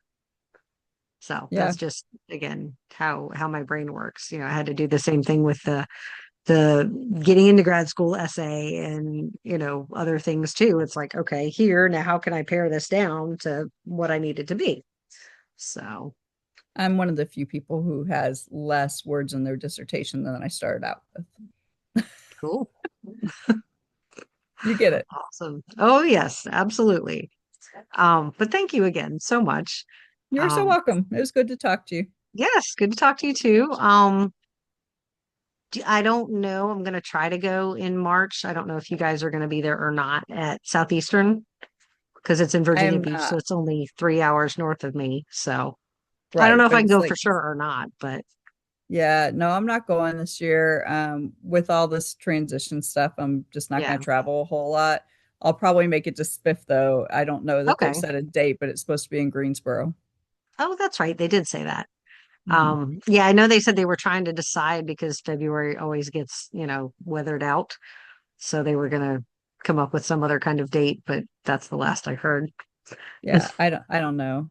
And I don't know that it was 100% Greensboro either. They were trying to make sure that they got permission or whatever. Yeah, I thought that's what they said, but I don't remember. Um, Well, Greensboro had decided to do it, but it was contingent on them being able to get the space. And if not, I gotcha. think who's going to be backup? Was it Wilmington again? Okay. I That can't works. It's remember. only 2 hours for me in Wilmington. Yeah, I can't So remember. I'll be honest. no worries. Because basically NC Central and Mhm. Winston-Salem have stopped playing. Really? I know I haven't seen anybody from there in quite a while. Do I they hear even, that. I mean, I know they have a program, but what's their program even doing? Anything? So which one are you talking about? Either. I don't know. Because like I said, I haven't heard about them either in years, really. As far as I know, Central's still just run by League Woe, Okay. but he's never really spoken to any of us. And Joanne Coco Rip, I don't have high opinions of. Mhm. Um, their program is very much a TR program with co-part accreditation, and it seems to function more like pre-OT. Interesting. Yeah. Um, anyway, I don't think Joanne's a bad person, and she has some good scholarship, and there's some other things Mhm. to say. But as far as when I've spoken to students that have come out of her program, I don't Mhm. feel that they have all the things that they need to Right. practice. Gotcha. Um, did you ever find a place for the intern that you weren't sure about? I was just Um, curious. Mhm. you put up some goodness into the universe this weekend. One of them has an interview Friday, and the other one on Monday. Okay. Well, good. Mhm. So Well, good. yeah, I'm hopeful. But this is like having to really bank on alumni and to Yeah. to take the hard ones. Gotcha. Yeah, I can imagine the challenging, issues. But for us, it's the housing is the challenge, Yeah, trying to find somebody unless you've got a relative or, somebody out here you can stay with. There's, you know, not really much housing, let alone it being affordable, just right. even prior to Hurricane Florence. Yeah. So, So I think that we'll still go ahead and contract with you for the yeah, following spring, yeah, and that's fine. because we never know who Right. we have, right? There are Yeah. always students that have come from other places. You did. Um, Yeah. Well, so I was at Western or I was from Charlotte and came to Western. So, yeah, and then yeah, went to Broughton. So,